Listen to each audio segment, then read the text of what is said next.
Hello student, math টিউটোরিয়ালে তোমাদেরকে স্বাগত জানাই।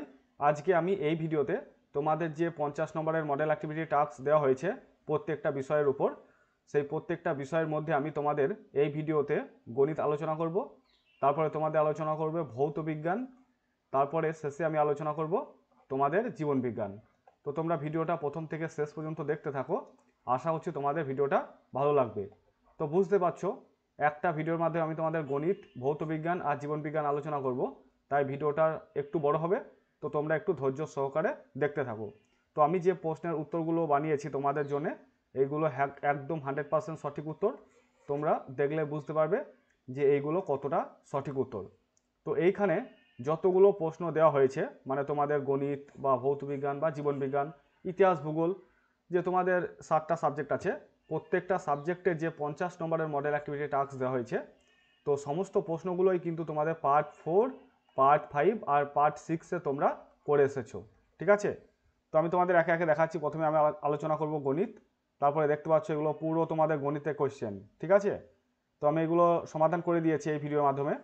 তারপর তোমাদের ভৌত বিজ্ঞান আলোচনা করব। তো এগুলো হচ্ছে ভৌত বিজ্ঞানের কোয়েশ্চেন।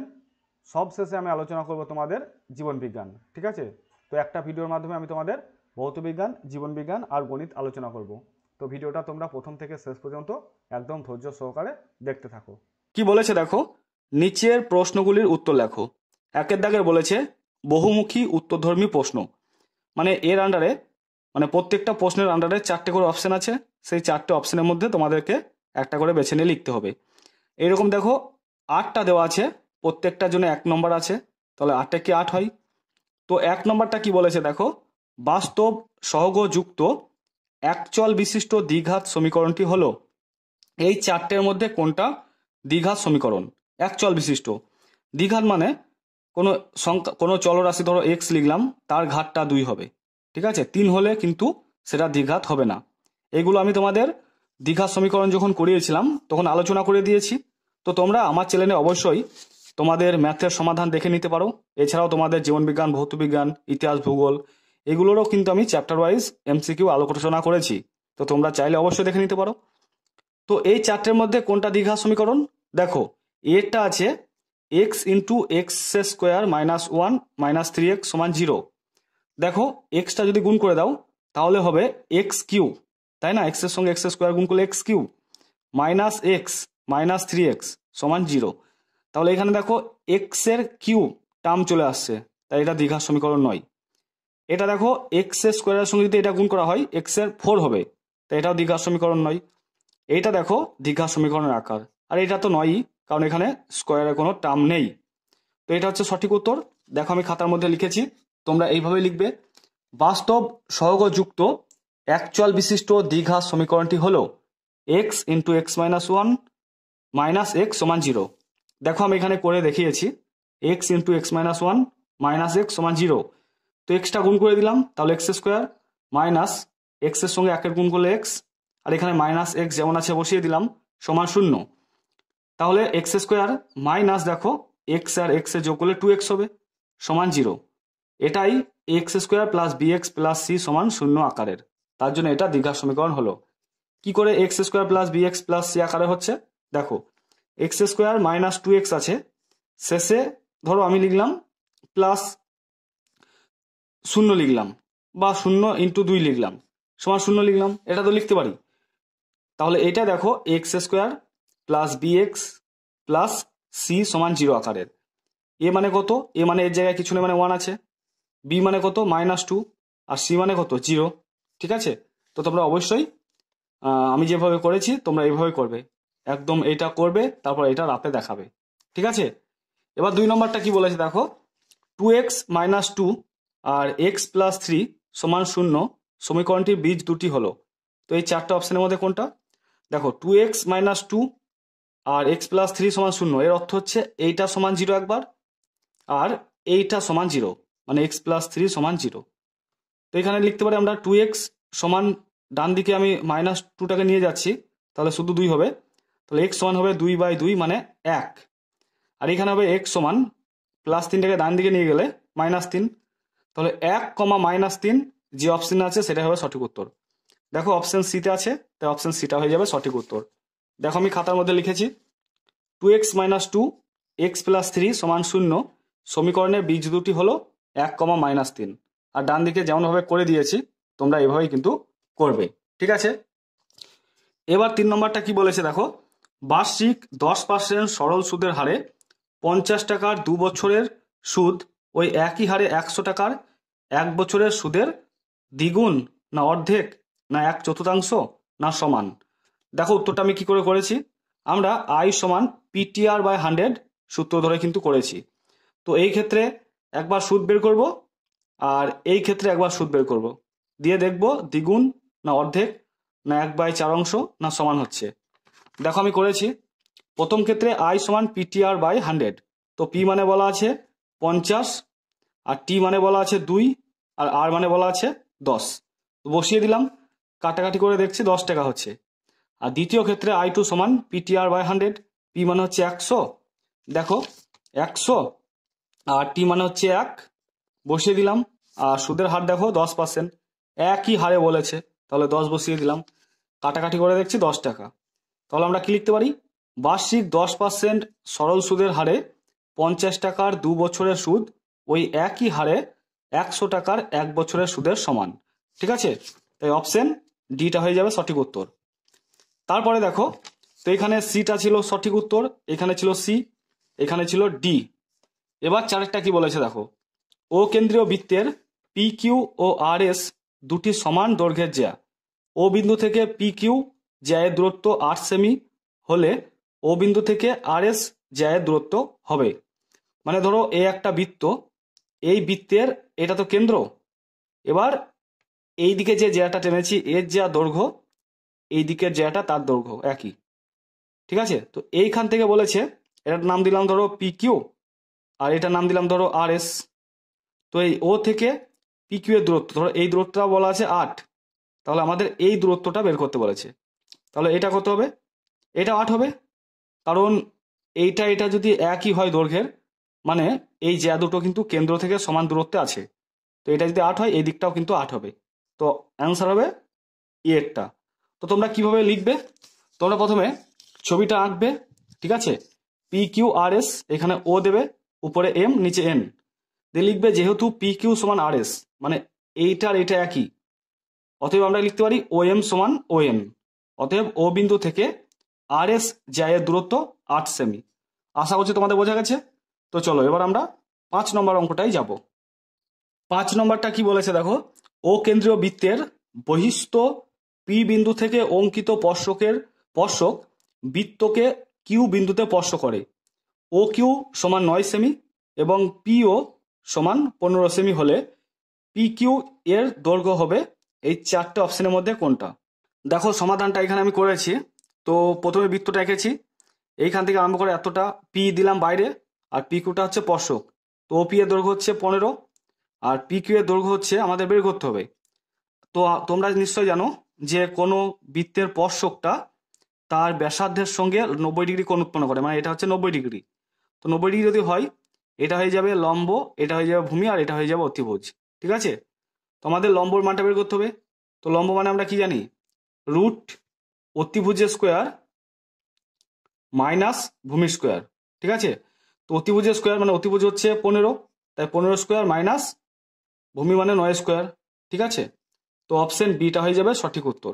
দেখো অপশন বিতে আছে রুট 15 স্কোয়ার মাইনাস 9 স্কোয়ার, ঠিক আছে। এবার 5 নম্বরটা করলাম। 6 নম্বরটা দেখো, 6 নম্বরটা বলেছে যে দুটি নিরেট গোলকের বক্রতলের ক্ষেত্রফলের অনুপাত 25:16, তাহলে আয়তনের অনুপাত কত হবে, ঠিক আছে। তো আমরা গোলকের বক্রতলের ক্ষেত্রফলের সূত্র কি জানি, pi 4 pi r1 square by 4 pi r2 square লিখলাম। কেন r1 r2 ধরলাম, কারণ দুটি গোলক বলেছে। সমান দেওয়া আছে 25/16। তো 4 পাই কেটে গেল, তো r1/r2 এই দিকে যদি স্কোয়ার থাকে বাম দিকে, ডান দিকে রুট হয়ে যায়, এটা তোমরা নিশ্চয়ই জানো। তো 25 মানে 5, 16 মানে 4, তো 5/4 হচ্ছে r1/r2 এর মান। এবার আয়তনের অনুপাত বের করতে হবে। তো আয়তন মানে আমরা কি জানি, 4/3 পাই আর কিউব মানে r1 এর কিউব বাই 4/3 পাই r2 তার কিউব। দেখো আমি এখানে করেছি, তোমাদের ভয় খাওয়ার কিছু নেই। 6 নম্বরটা ধরি গোলক দুটি ব্যাসার্ধ যথাক্রমে R1 ও R2 একক। শর্তানুসারে 4 pi R1 square by 4 pi R2 square মানে বক্রতলের ক্ষেত্রফল সমান 25:16 দেওয়া আছে, মানে 25/16 লিখতে পারি। 4 পাই কেটে গেল। R1 বাই R2 স্কোয়ার সমান আমরা লিখতে পারি ডান দিকে 5/4 স্কোয়ার। এটার অর্থ কি? 5/4 কিন্তু দুবার, ঠিক আছে, স্কোয়ার মানে, তো 25/16, মানে 25/16কে আমি 5/4 স্কোয়ারে পরিণত করলাম। কেন করলাম? কারণ দুই দিকে স্কোয়ার আছে, স্কোয়ারটা উঠে গেল, তাহলে বাম দিকে আমরা R1 বাই R2 সমান লিখতে পারি 5/4। এবার তাদের আয়তনের অনুপাত 4/3 পাই R কিউব, এটা সূত্র। তো দুটো গোলক আছে তাই R1 আর R2 ধরেছি আমরা প্রথমেই, ঠিক আছে।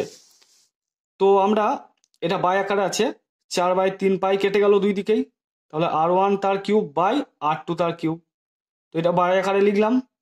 তো R1 বাই R2 মানে কত? 5/4, এখানে বসিয়ে দিলাম তার কিউব। তো 5/4 তার কিউব মানে 5/4টা কিন্তু 3 বার, একবার, দুবার, 3 বার। 5×5 = 25, 5×25 = 125 লিখলাম, 4×4 = 16, 4×16 = 64 লিখলাম। তাহলে আয়তন অনুপাত কত হবে? আয়তন অনুপাত হচ্ছে 125:64। এটা অপশন ডিতে আছে, তাই অপশন ডিটা হয়ে গেল একদম সঠিক উত্তর, ঠিক আছে।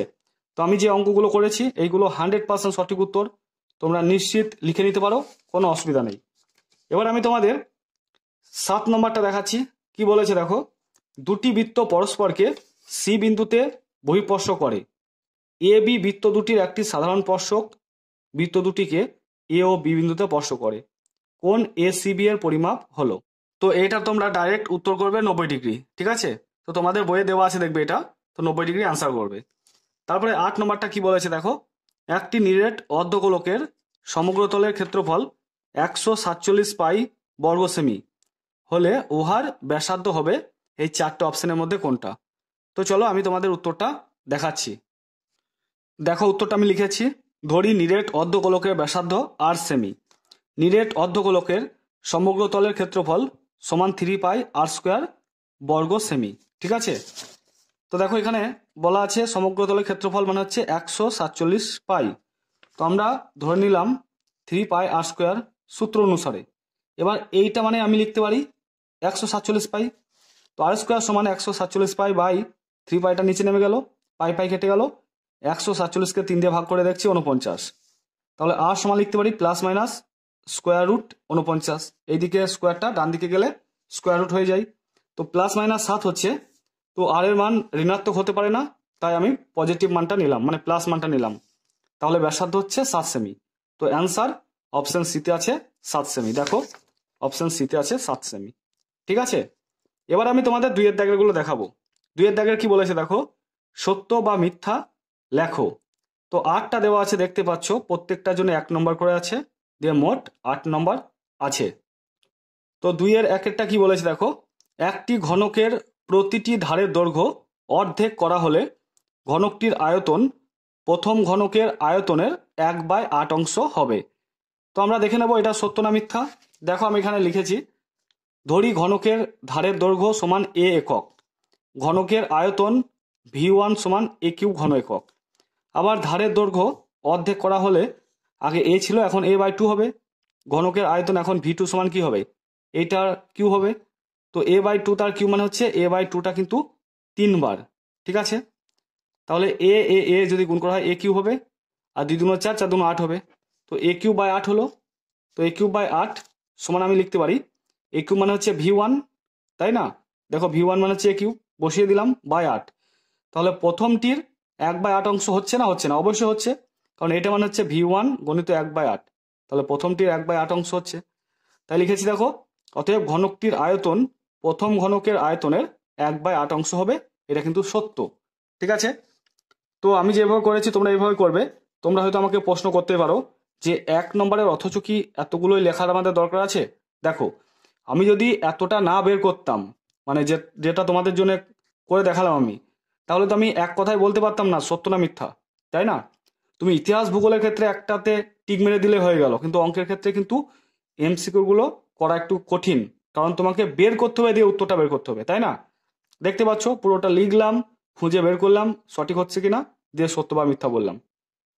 তাই অঙ্কের ক্ষেত্রে কিন্তু এগুলো তোমরা করে দেখাতে পারলে খুব ভালো হয়। তো অবশ্যই তোমরা করে দেখাবে।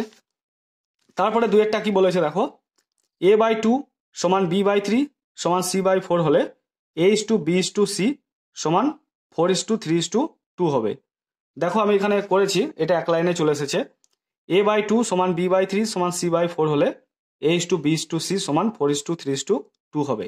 বিবৃতিটি মিথ্যা, কারণ a:b:c সমান পরপর হয়ে যাবে, 2:3:4 হয়ে যাবে। তো এটা আসেনি, এইটা বলেছে, তাই বিবৃতিটি মিথ্যা। তারপরে 3 নম্বরটা কি বলেছে দেখো, 3 নম্বরটা আমরা দেখে নেব।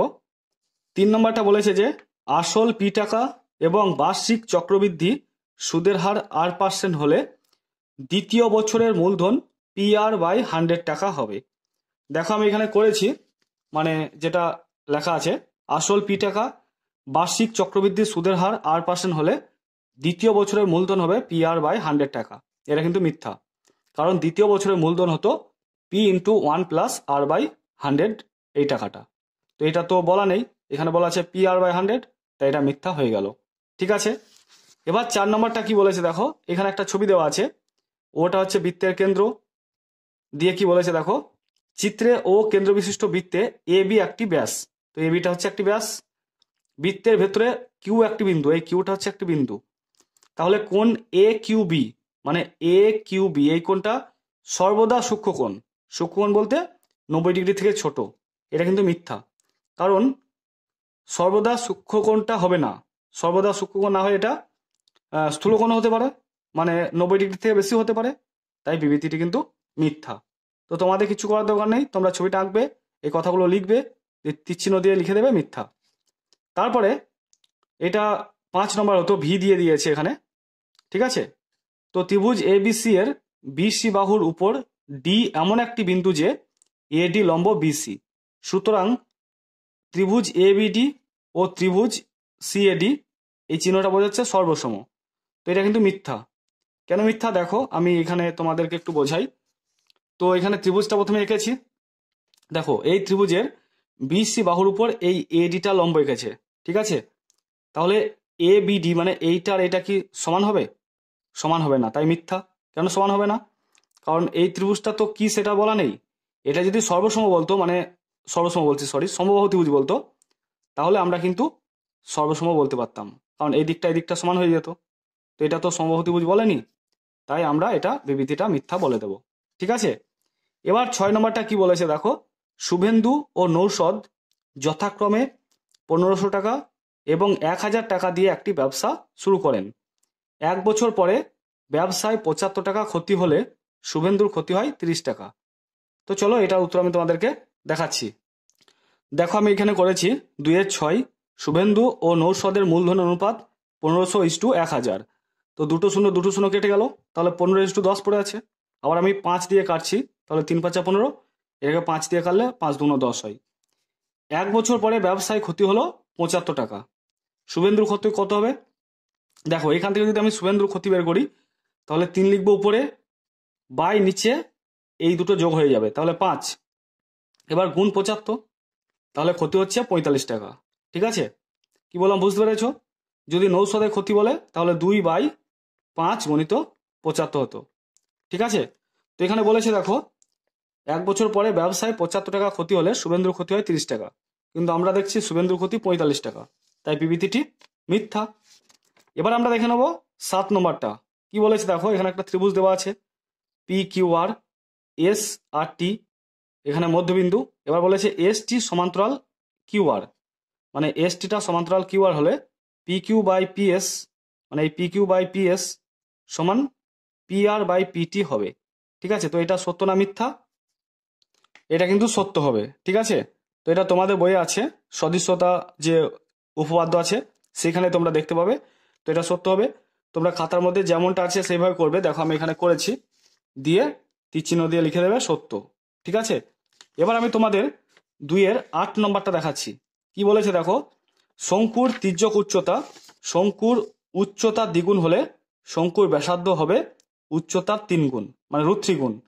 তো দেখো উত্তরটা সত্য না মিথ্যা আমি তোমাদেরকে ব্যাখ্যা সহ দেখাচ্ছি। দেখো লিখেছি, ধরি শঙ্কুর তির্যক উচ্চতা সমান L একক, শঙ্কুর উচ্চতা সমান H একক, শঙ্কুর ব্যাসার্ধ সমান আর একক। শর্তানুসারে আমরা কি লিখতে পারি? এল সমান 2h। কেন লিখতে পারি? কারণ এখানে বলেছে দেখো শঙ্কুর তির্যক উচ্চতা শঙ্কুর উচ্চতা দ্বিগুণ। ঠিক আছে, তির্যক উচ্চতাকে আমরা এল দ্বারাই প্রকাশ করি আর উচ্চতাকে আমরা এইচ দ্বারাই প্রকাশ করি। তাহলে তির্যক উচ্চতাটা এই উচ্চতা দ্বিগুণ মানে 2 গুণ। ঠিক আছে, সেটাই এখানে আমি লিখেছি।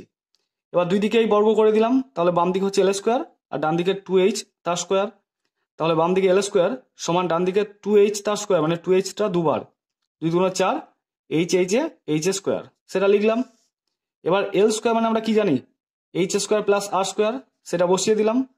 এবার বাম দিকে আর স্কোয়ার লিখলাম, ডান দিকে এইচ স্কোয়ারটাকে নিয়ে গেলাম, তাহলে বিয়োগ হয়ে গেল। তাহলে আর স্কোয়ার সমান 4h স্কোয়ার থেকে এইচ স্কোয়ার বাদ দিলে 3h স্কোয়ার হবে। তাহলে আর সমান কি লিখতে পারি? এইচ গুণ √3। হয়তো অনেকে বুঝতে পারলে না, দেখো বাম দিকে স্কোয়ার আছে, ডান দিকে গেলে কি হয়ে যাবে? স্কোয়ার রুট হয়ে যাবে, তো এটাই তো হয়ে যাবে। তো √3 গণিত এইচ গণিত এইচ। তো তোমরা করণীতে কি শিখেছিলে? দুটো এইচ একটা এইচ বেরিয়ে আসবে আর √3 যেমন আছে পড়ে থাকলো, তো সেটাই লিখেছি। তাহলে শঙ্কুর ব্যাসার্ধ সমান উচ্চতা গণিত √3, তো এটাই তো বলা আছে এইখানে দেখো বিবৃতিতে। তাই আমরা লিখে দেবো যে বিবৃতিটি সত্য। বুঝতে পেরেছ? এরপরে 3 দাগের কি বলেছে দেখো, সংক্ষিপ্ত উত্তরধর্মী প্রশ্ন। এখানে দেখো 1 2 3 4 5 6টা আর একটা দেখো 7টা দেওয়া আছে। তো প্রত্যেকটার জন্য দেখো 2 করে আছে, তাহলে মোট কত নম্বর হবে? 14 নম্বর হবে। তো প্রথমটা কি বলেছে দেখো, একটি লম্ববৃত্তাকার চোঙের আয়তন এবং বক্রতলের ক্ষেত্রফল সাংখ্যমানের সমান হলে উহার ব্যাসার্ধ নির্ণয় করো। চোঙের আয়তন বলতে আমরা কি লিখবো? পাই আর স্কোয়ার এইচ, আর বক্রতলের ক্ষেত্রফল বলতে 2 পাই আর এইচ। তো এই দুটোকে আমরা সমান করে দেবো, এইখান থেকে আর এর মানটা বের করব। দেখো আমি এখানে লিখেছি, ধরি লম্ববৃত্তাকার চোঙের ব্যাসার্ধ সমান আর একক, লম্ববৃত্তাকার চোঙের উচ্চতা সমান এইচ একক, লম্ববৃত্তাকার চোঙের আয়তন সমান পাই আর স্কোয়ার এইচ একক, বর্গ একক হয়ে যাবে, সরি আয়তন ঘন একক হবে, মারাত্মক ভুল এগুলো, ঘন একক, কারণ আয়তন যখনই বলবে আমরা ঘন একক কথাটা ব্যবহার করব।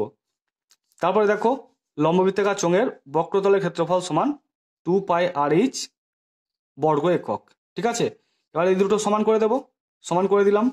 এবার পাই পাই কেটে গেল, এইচ এইচ কেটে গেল, বাম দিকে পড়ে আছে আর স্কোয়ার আর ডান দিকে পড়ে আছে 2r। এবার এখানে আর স্কোয়ার আর কেটে দিলাম, তাহলে কিন্তু এদিকে একটা আর পড়ে থাকবে। কি করে পড়ে আছে?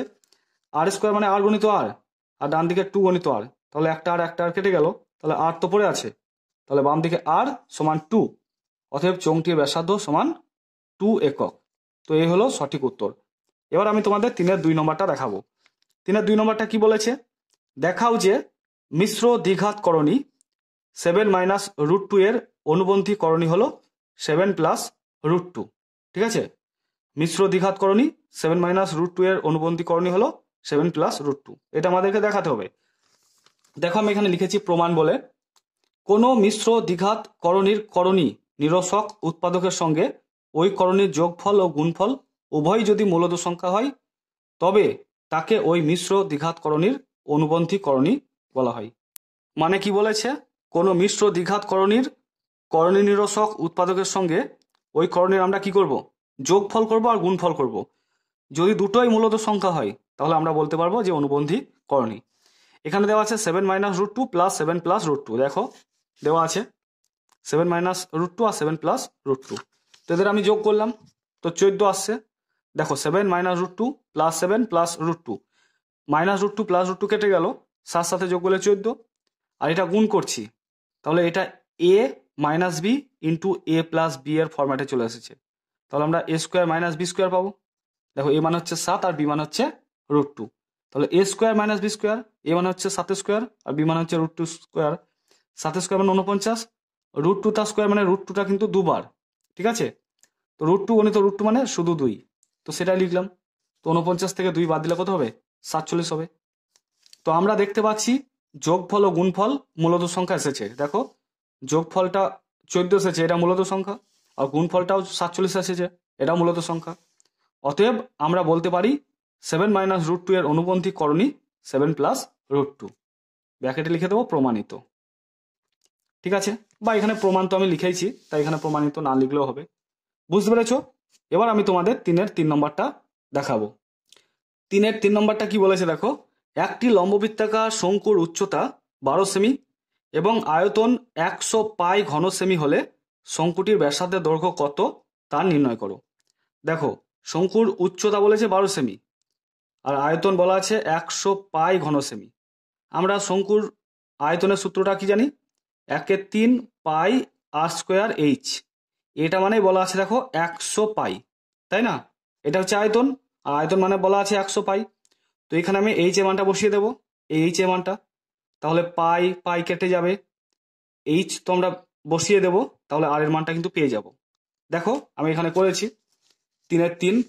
ধরি লম্ববৃত্তাকার শঙ্কুর ভূমির দৈর্ঘ্য মানে ভূমির ব্যাসার্ধ সমান 8 সেমি, লম্ববৃত্তাকার শঙ্কুর উচ্চতা সমান 12 সেমি, শর্তানুসারে 1/3 পাই আর স্কোয়ার এইচ সমান 100 পাই।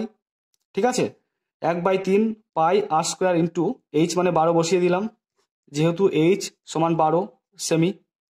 ঠিক আছে, এবার বাম দিকের পাই ডান দিকের পাই কেটে গেল। এবার দেখো এখানে 12 বসিয়ে দিয়েছি, 3 4 12, তাহলে বাম দিকে পড়ে আছে 4 আর স্কোয়ার আর ডান দিকে পড়ে আছে 100। তাহলে আর স্কোয়ার সমান আমি কি লিখতে পারি, 25। তাহলে আর সমান লিখতে পারি, বাম দিকে স্কোয়ারটা যদি তুলি তাহলে প্লাস মাইনাস স্কোয়ার রুট 25।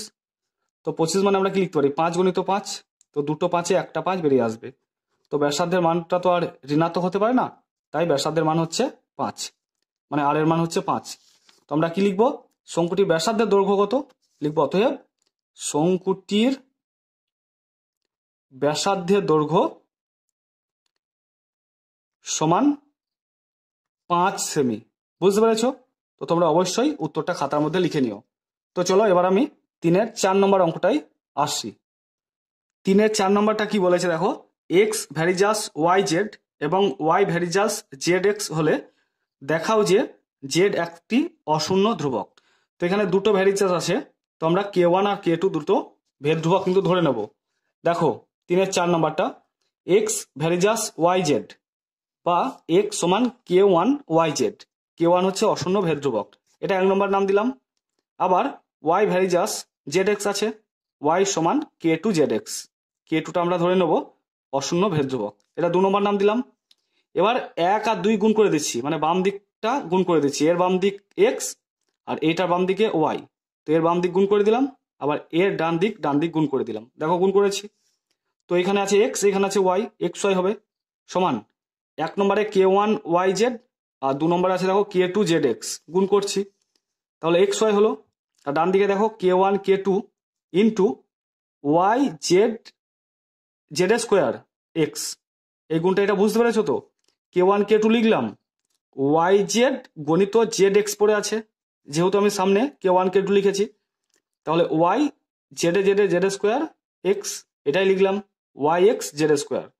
ঠিক আছে, তো এক্স ওয়াই কেটে গেল, তাহলে বাম দিকে পড়ে আছে 1 আর ডান দিকে দেখো K1 K2 জেড স্কোয়ার, তাহলে জেড স্কোয়ার মানে আমরা কি লিখতে পারি, 1/K1 K2, তাই না?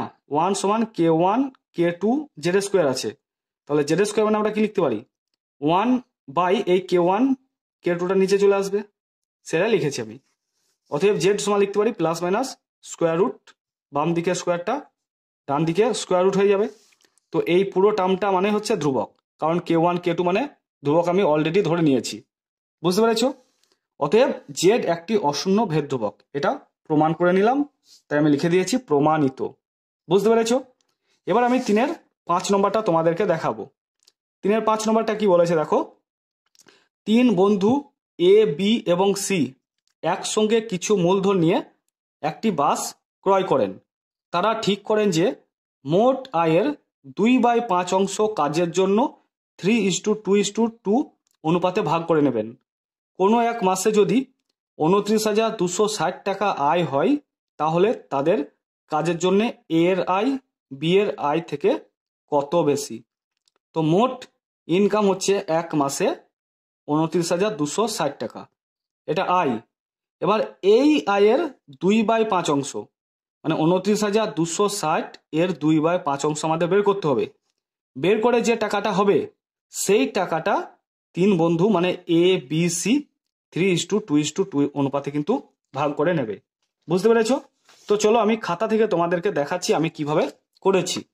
দেখো 3 এর 5, মোট আয় সমান 29,260 টাকা। মোট আয়ের 2/5 অংশ টাকা সমান আমি লিখতে পারি 29,260 গণিত 2/5, 5 দিয়ে কাটলাম, উপরে হচ্ছে 5, 8, 5, 2। যদি আমি 2 এর সঙ্গে গুণ করি তাহলে 11,704 টাকা হচ্ছে। এই 11,704 টাকা কিন্তু এরা মূলধনে ভাগ করে নেবে। দেখো লিখেছি 11,704 টাকা এ, বি ও সি ভাগ করে নেবেন। ঠিক আছে, 3:2:2 অনুপাতে। তো এই 11,704 টাকার মধ্যে এর আয় কত? এ হচ্ছে প্রথমটা, 3 এই 3টে যোগ করে দেব, সেই সঙ্গে 11,704টা গুণ করে দেব। তোমরা এই নিয়মটা তো জানোই। তো 3 যোগ করলে হচ্ছে 7 গণিত 11,704। তো কাটাকাটি করলে 7 দিয়ে 1672 হচ্ছে, গুণ করে দিলে 5,016 টাকা। 11,704 টাকার মধ্যে বি এর আয় 2/7, দ্বিতীয়টা হচ্ছে বি, গণিত 11,704 ভাগ করলে 1672, 2 এর সঙ্গে গুণ করলে 3,344 টাকা। এবার 11,704 টাকার মধ্যে সি এর আয় 2/7 গণিত 11,704, কাটাকাটি করলে 1672, 2 এর সঙ্গে গুণ করলে 3,344 টাকা।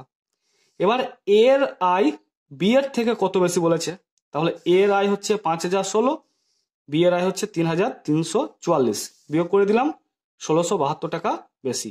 তোমাদের সি এরটা বের করার দরকার ছিল না, তবু আমি বের করে দিয়েছি। বুঝতে পেরেছ?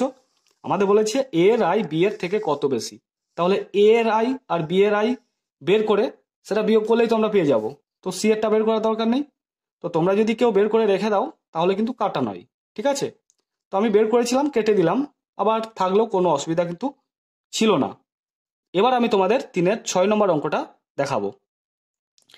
3-এর 6 নম্বরটা কি বলেছে দেখো, একটি লম্ববৃত্তাকার চোঙ এবং লম্ববৃত্তাকার শঙ্কুর ভূমিতলের ব্যাসার্ধের দৈর্ঘ্যের অনুপাত 3:4 এবং তাদের আয়তনের অনুপাত 9:8।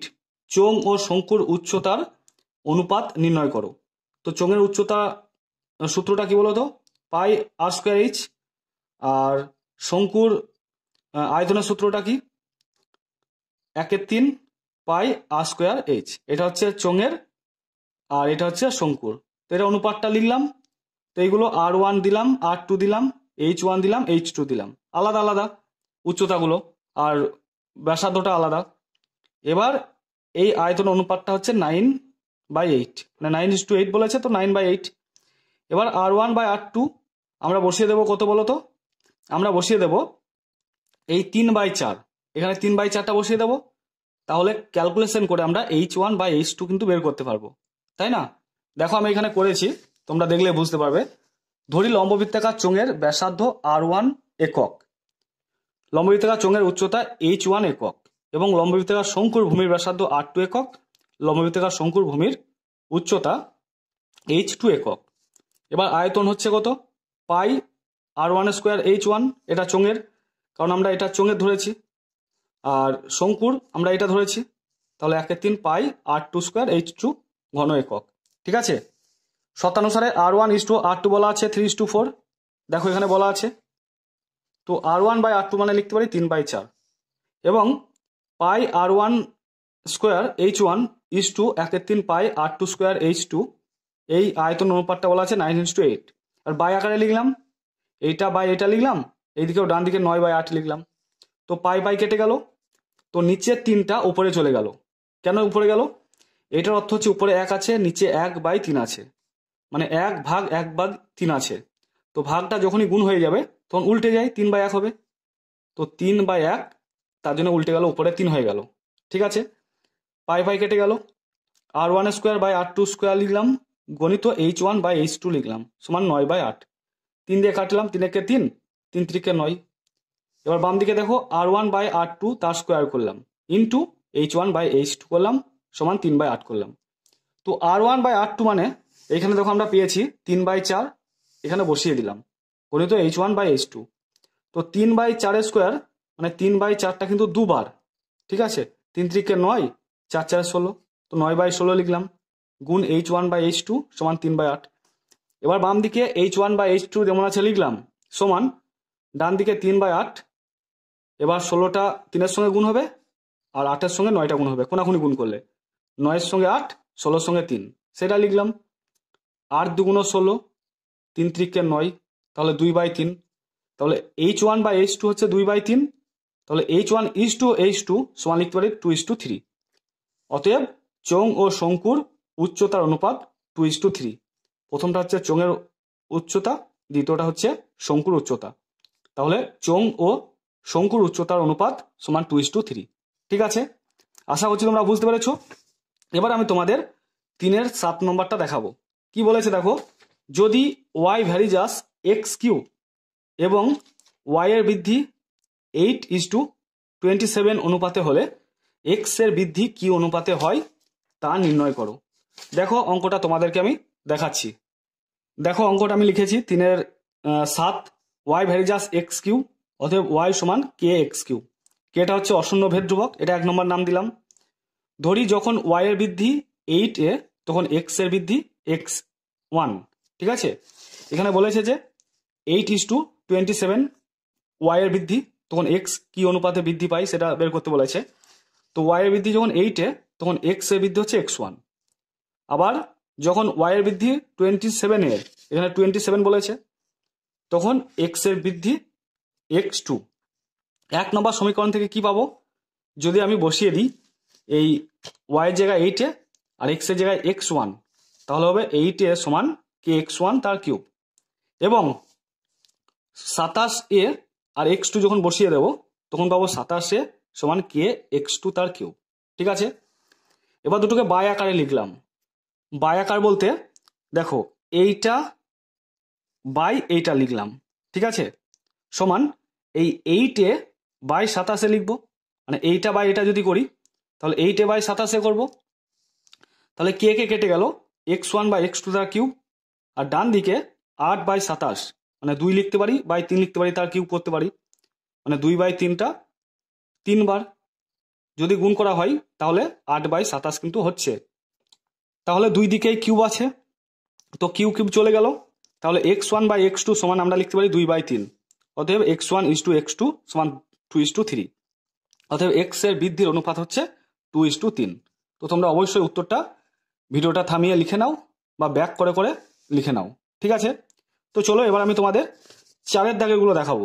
4-এর দাগে দেখো দুটো উপপাদ্য দেওয়া আছে, আমি তোমাদের উপপাদ্য দুটো তোমাদের বই থেকে দেখিয়ে দেবো এবং কিভাবে করতে হবে সেটাও তোমাদেরকে আমি দেখিয়ে দেবো। 4-এর 1 নম্বরটা কি বলেছে দেখো, যুক্তি দিয়ে প্রমাণ করো যে বৃত্তস্থ চতুর্ভুজের বিপরীত কোণগুলি পরস্পর সম্পূরক। এটার জন্য 5 আছে, আবার এই উপপাদ্যটার জন্যও কিন্তু 5 আছে। তাহলে মোট কত নম্বর হচ্ছে, 10 নম্বর। তো প্রথমটা দেখো তোমাদের বইয়ের 164 নম্বর পেজে আছে। তো তোমাদের এই ছবিটা আঁকতে হবে। তো ছবিটা প্রথমে বৃত্তটা আঁকবে, কেন্দ্র দিয়ে এ একটা আর এ একটা কর্ণ যাবে, আর অবশ্যই চতুর্ভুজটা তোমরা এঁকে নেবে। দিয়ে এইখান থেকে আরম্ভ করে এতটা পুরোটা লিখে নেবে, যা যা আছে তাই তাই লিখে দেবে, সেই সঙ্গে ছবিটা কিন্তু আঁকবে। ঠিক আছে, আশা করছি তোমরা বুঝতে পেরেছো। যাদের বই নেই তারা অবশ্যই ভিডিওটা থামিয়ে লিখে নাও, আর যাদের বই আছে তারা 164 নম্বর পেজে দাগ দিয়ে নাও। তো চলো এবার আমি তোমাদের 4-এর 2 নম্বরটা দেখাচ্ছি। 4-এর 2 নম্বরটা কি বলেছে দেখো, যুক্তি দিয়ে প্রমাণ করো যে বৃত্তের বহিস্থ কোনো বিন্দু থেকে যে দুটি স্পর্শক অঙ্কন করা যায় তাদের স্পর্শবিন্দু দুটির সঙ্গে বহিস্থ বিন্দু সংযোজক সরলরেখাংশ দুটির দৈর্ঘ্য সমান এবং তারা কেন্দ্রে সমান কোণ উৎপন্ন করে। তো এটা তোমাদের বইয়ে 211 নম্বর পেজে আছে। তো তোমরা অবশ্যই এই ছবিটা আঁকবে, প্রথমে বৃত্ত আঁকবে, বৃত্তের কেন্দ্র ও, বাইরে একটা পি স্পর্শক দেবে, পি একটা বিন্দু দেবে, এই দুটো স্পর্শক আঁকবে। একই কালি কিন্তু ব্যবহার করবে, তোমরা রুলে করবে অবশ্যই, তোমরা পেনে কেউ করবে না, তোমরা রুল পেন্সিলের সাহায্যে ছবিটা কিন্তু আঁকবে। যেমন যেমন নাম দেওয়া আছে সেরকম ভাবেই নাম দেবে, এইখান থেকে আরম্ভ করে এতটা লিখে নেবে। কেউ ধরো এই লেখাটা লিখলে আর নামগুলো নিজের ইচ্ছা মতো দিয়ে দিলে কিন্তু তার কাটা, এই নামগুলোর সঙ্গেই কিন্তু এই লেখাগুলো করে দেওয়া আছে। ঠিক আছে, তো তোমরা ভিডিওটা থামিয়ে অবশ্যই দেখে নাও। এবার আমি তোমাদের 5-এর দাগের যে দুটো দেওয়া আছে, একটা সরল সুদ কষা আর একটা চক্রবৃদ্ধি সুদ থেকে, সেই দুটো আমি তোমাদেরকে দেখাবো। প্রথমটা কি বলেছে দেখো, বার্ষিক 4% সরল সুদে কত বছরে 600 টাকার সুদ 168 টাকা হবে তা নির্ণয় করো। তো এটার জন্য 5 আছে আর এটার জন্যও 5 আছে। তো আমরা সূত্র একটা জানি, কি বলতো, I সমান PTR/100। তো এখানে পি মানে বলা আছে 600, সুদ মানে I মানে বলা আছে 168, তারপর টি মানে বলা আছে, মানে টিটা বের করতে হবে, আর মানে বলা আছে 4, তাহলে আমরা আই পি তারপরে আর সবই পেয়ে যাচ্ছি, তাহলে টি এর মানটা তো বের করতে পারবোই। দেখো আমি এখানে করেছি 5-এর 1, এখানে আসল ব্যাকেটে লিখলাম পি সমান 600 টাকা, মোট সুদ আই সমান লিখলাম 168 টাকা, বার্ষিক সুদের হার আর সমান লিখলাম 4%, এটা বলা আছে। সময় ব্যাকেটে লিখলাম টি, এটা বের করতে হবে। আমরা কি জানি আই সমান পিটিআর বাই 100, আই মানে হচ্ছে দেখো 168 বসিয়ে দিলাম, সমান পি মানে হচ্ছে দেখো 600 বসিয়ে দিলাম, গণিত টি মানে বের করব, গণিত আর মানে হচ্ছে 4 দেখো বসিয়ে দিলাম, বাই 100। এই দুটো শূন্য কেটে গেল, তাহলে বাম দিকে হচ্ছে 168 আর ডান দিকে হচ্ছে 4×6 24টি। অতএব টি সমান লিখতে পারি 168 বাই 24, মানে 24টা ভাগ হয়ে গেল, তাহলে 7। অতএব সময় হচ্ছে 7 বছর। ঠিক আছে, এবার আমি তোমাদের 2 নম্বরটা দেখাবো। 2 নম্বরটা কি বলেছে দেখো, কত টাকা বার্ষিক 5% চক্রবৃদ্ধি হার সুদে 2 বছর পরে সুদে আসলে 3528 টাকা হবে। এটার জন্য কিন্তু 5 আছে। তো আমরা সমূল চক্রবৃদ্ধির একটা সূত্র জানি, কি সূত্র বলো তো, P into 1 plus R by 100 তার স্কোয়ার। তো পিটা আমাদের বের করতে হবে, আর এর মানটা বলা আছে কত 5, সময়টা বলা আছে 2, এখানে 2 বসিয়ে দেব, আর এইটা মানেই তো সমূল চক্রবৃদ্ধি, এটা মানে হচ্ছে 3528 দিয়ে ক্যালকুলেশন করে আর এই জায়গায় 5 বসিয়ে দেবো, দিয়ে পি এর মানটা বের করব। দেখো আমি করেছি, তোমাদের ভয় খাবার কিছু নেই। 5-এর 2 ধরি আসল পি টাকা, চক্রবৃদ্ধি সুদের হার আর সমান 5%, সময় এন সমান হচ্ছে 2 বছর। অতএব সমূল চক্রবৃদ্ধি সুদ সমান P into 1 plus R by 100 তার হচ্ছে মাথায় এন। তো আর এর মানটা হচ্ছে 5, তাই বসিয়ে দিলাম, এন এর মানটা হচ্ছে 2 বসিয়ে দিলাম। পি ইন্টু 1 প্লাস 5 20 100, তাহলে 1/20 তার ঘাত হচ্ছে 2, পি ইন্টু 20 কে 20 আর 1 21, 21/20 তার স্কোয়ার। এবার এইটা মানেই বলা আছে কিন্তু 3528, তাই লিখলাম শর্তানুসারে পি ইন্টু 21/20 তার স্কোয়ার সমান 3528। তো 21/20 তার স্কোয়ার মানে 21/20টা কিন্তু দুবার, একবার লিখলাম আর একবার লিখলাম, দুবার লিখলাম, সমান 3528। বা পি সমান কি লিখতে পারি, 20 গণিত 20 এর সঙ্গে গুণ হয়ে যাবে, আর 21 গণিত 21 নিচে চলে আসবে, সেটাই করলাম। এবার তুমি কাটাকাটি করো, 21-এর সঙ্গে এটা কাটাকাটি করো, আবার 21-এর সঙ্গে এটা কাটাকাটি করো, তাহলে হবে 20 20 কত বলো তো 400, আর এখানে 800 হবে, মানে কাটাকাটি যদি করা হয় তাহলে এখানে হবে 8, তাহলে 8 2 16, 16 2 3200। ঠিক আছে, তো আসল হচ্ছে 3200 টাকা। তো বন্ধুরা আশা করছি তোমরা প্রত্যেকটা অঙ্কের একদম সঠিক উত্তর পেয়ে গেছো।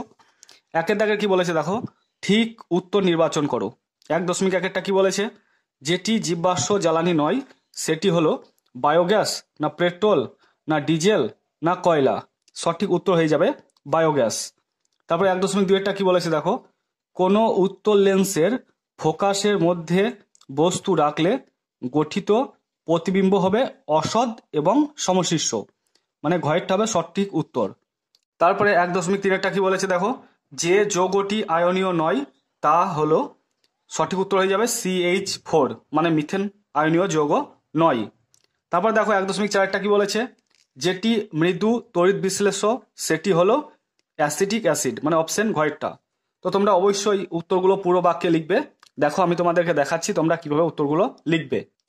দেখো আমি লিখেছি 1-এর 1.1 জীবাশ্ম জ্বালানি নয় বায়োগ্যাস, দিয়ে তোমরা এখানে দাঁড়িয়ে দিয়ে দেবে, অবশ্যই তলায় দাগ দেবে। তারপর 1.2 দেখো, কোনো উত্তল লেন্সের ফোকাসের মধ্যে বস্তুকে রাখলে অসৎ ও সমশীর্ষ প্রতিবিম্ব গঠিত হবে, যেটা উত্তর তার তলায় দাগ দিয়ে দিলাম। দাগ এই কারণেই দিচ্ছি, ধরো কোনো স্যারেরা খাতা দেখবেন তখন তোমাদের উত্তরগুলো ওনাদের চোখে কিন্তু ফোকাস হয়ে যাবে। দেখো তুমি তলায় দাগ দিয়েছো, এটা সব থেকে আগে দেখো আমাদের চোখে চলে আসছে, তাই তোমরা অবশ্যই উত্তরগুলো লিখবে যেটা উত্তর, দিয়ে তার তলায় দাগ দিয়ে দেবে। তারপর দেখো আয়নীয় যৌগটি নয় CH4, মৃদু তড়িৎ বিশ্লেষ্য সেটি হলো অ্যাসিটিক অ্যাসিড। তো 1.4 1.3 1.2 নম্বরগুলো অবশ্যই উল্লেখ করে দেবে। এবার দেখো 1.5-এরটা কি বলেছে, 1.5-এরটা দেখো বলেছে, যে গ্যাসের বাষ্প ঘনত্ব অক্সিজেন সাপেক্ষে 2 তার গ্রাম আণবিক গুরুত্ব হলো 64 গ্রাম পার মোল। তারপরে 1.6-টা দেখো বলেছে, গলিত সোডিয়াম ক্লোরাইডের তড়িৎ বিশ্লেষণ করার সময় ক্যাথোডে ঋণাত্মক ও এখানে বিজারণ ঘটে। তো সঠিক উত্তর হয়ে যাবে ক্ষয়েরটা। ঠিক আছে, তারপরে 1.7টা কি বলেছে দেখো, 3 ওহম এবং 6 ওহম রোধের সমান্তরাল সমবায়ের তুল্য রোধের মান হলো, সঠিক উত্তর হয়ে যাবে 2 ওহম। তো এটা অবশ্যই করে দেখাতে হবে তোমাদেরকে রাপে। তারপরে 1.8টা কি বলেছে, যেটি গ্রিন হাউস গ্যাস সেটি হলো নাইট্রাস অক্সাইড, বাকিগুলো গ্রিন হাউস গ্যাস নয়। দেখো আমি এখানে উত্তরগুলো লিখেছি। 1.5, যে গ্যাসের বাষ্প ঘনত্ব অক্সিজেন সাপেক্ষে 2, তার গ্রাম আণবিক গুরুত্ব হলো 64 গ্রাম পার মোল।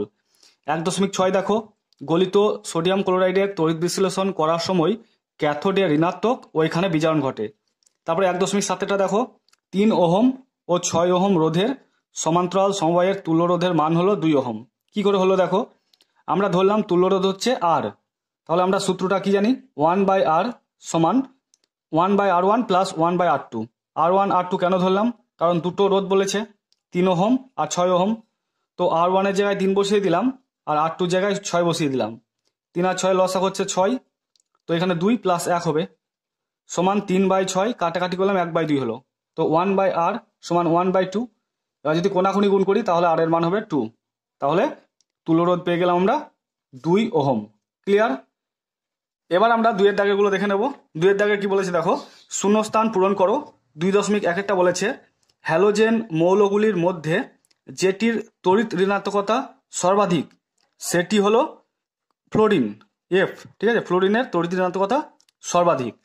তারপর দেখো বলেছে বায়ুমণ্ডলে যে স্তরটি রেডিও প্রতিফলিত করে সেটি হলো আয়নোস্ফিয়ার। কোনো কোনো তোমরা জায়গায় দেখতে পাবে থার্মোস্ফিয়ার। ঠিক আছে, তো আয়নোস্ফিয়ার বা থার্মোস্ফিয়ার দুটোই লিখতে পারো, কোনো অসুবিধা নেই।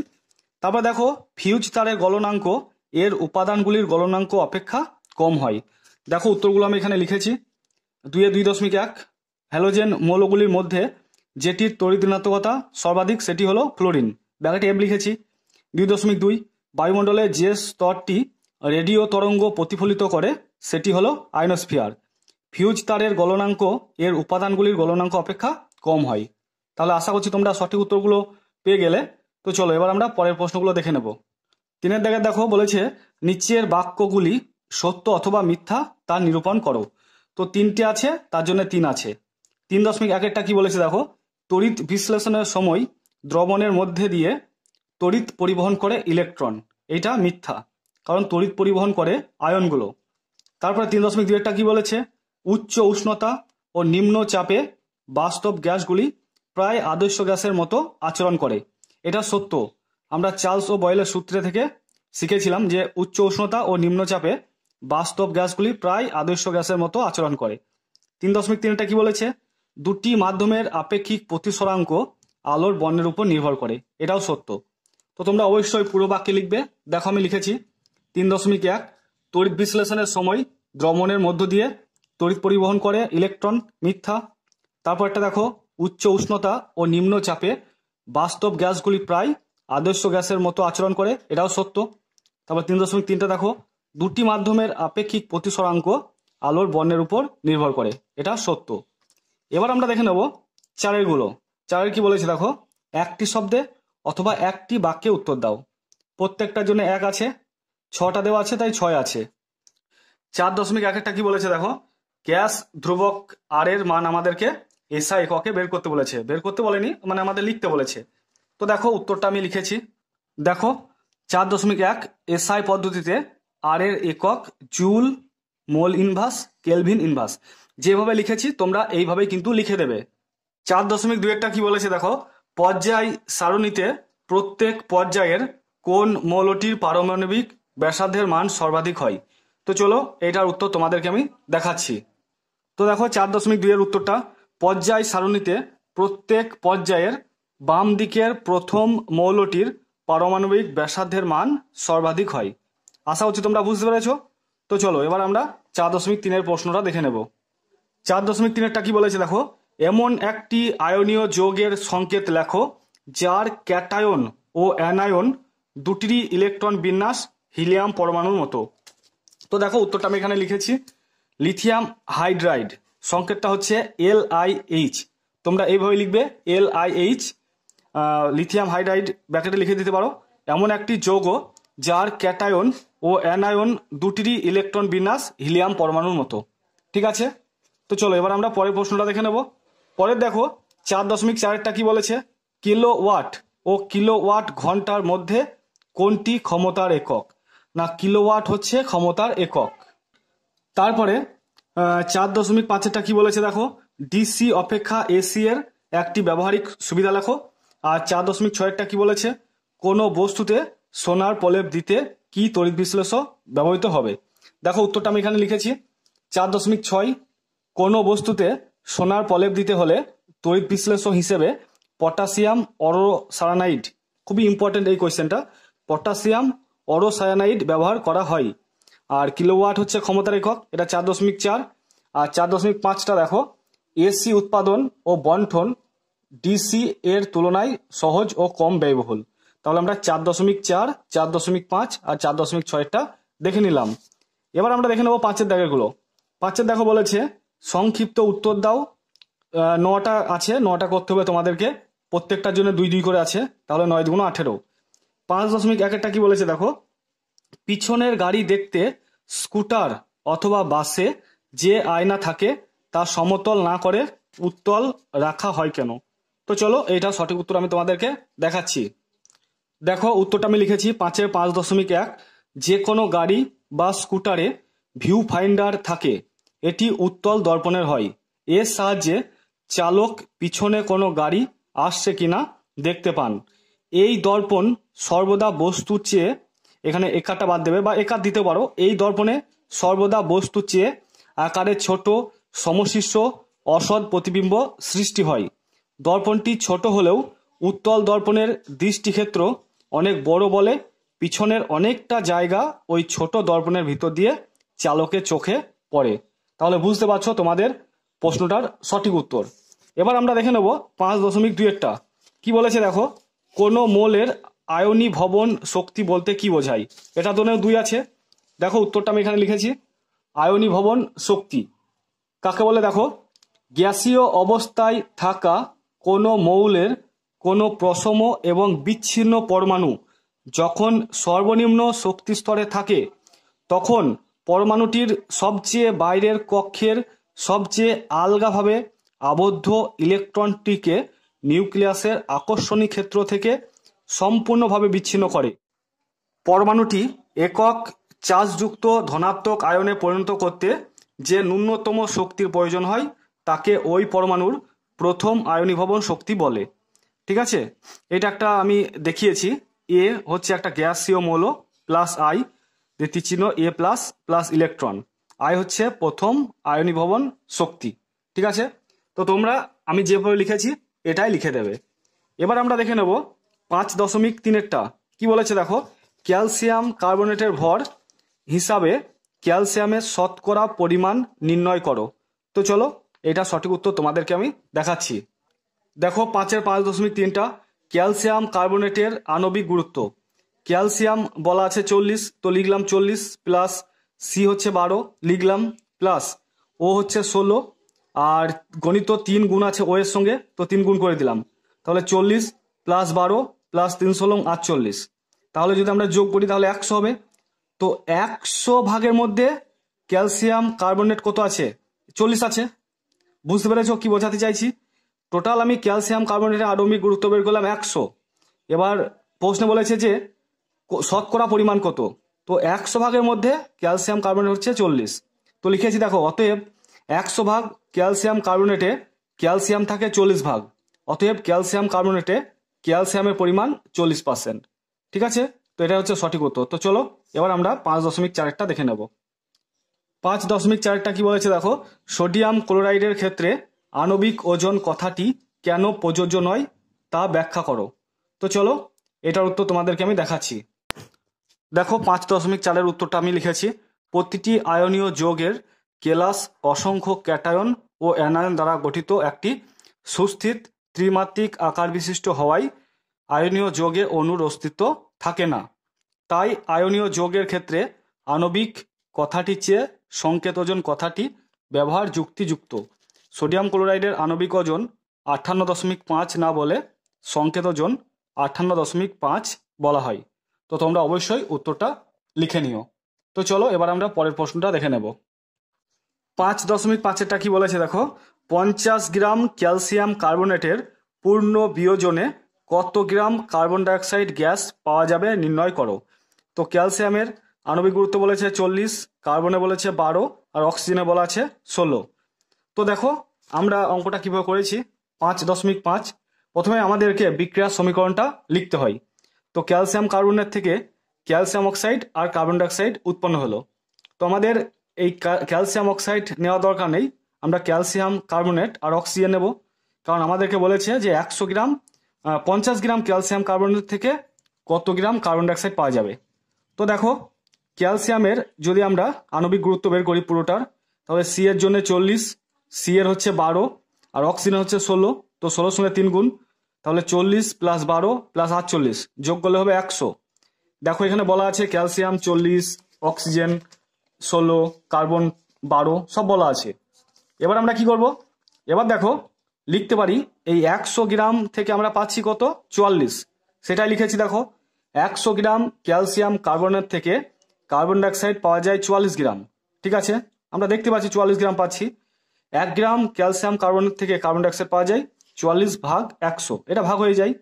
এবার 50 গ্রাম ক্যালসিয়াম কার্বনেট থেকে কার্বন ডাইঅক্সাইড পাওয়া যায় 44/100 গণিত 50টা গুণ হয়ে যাবে।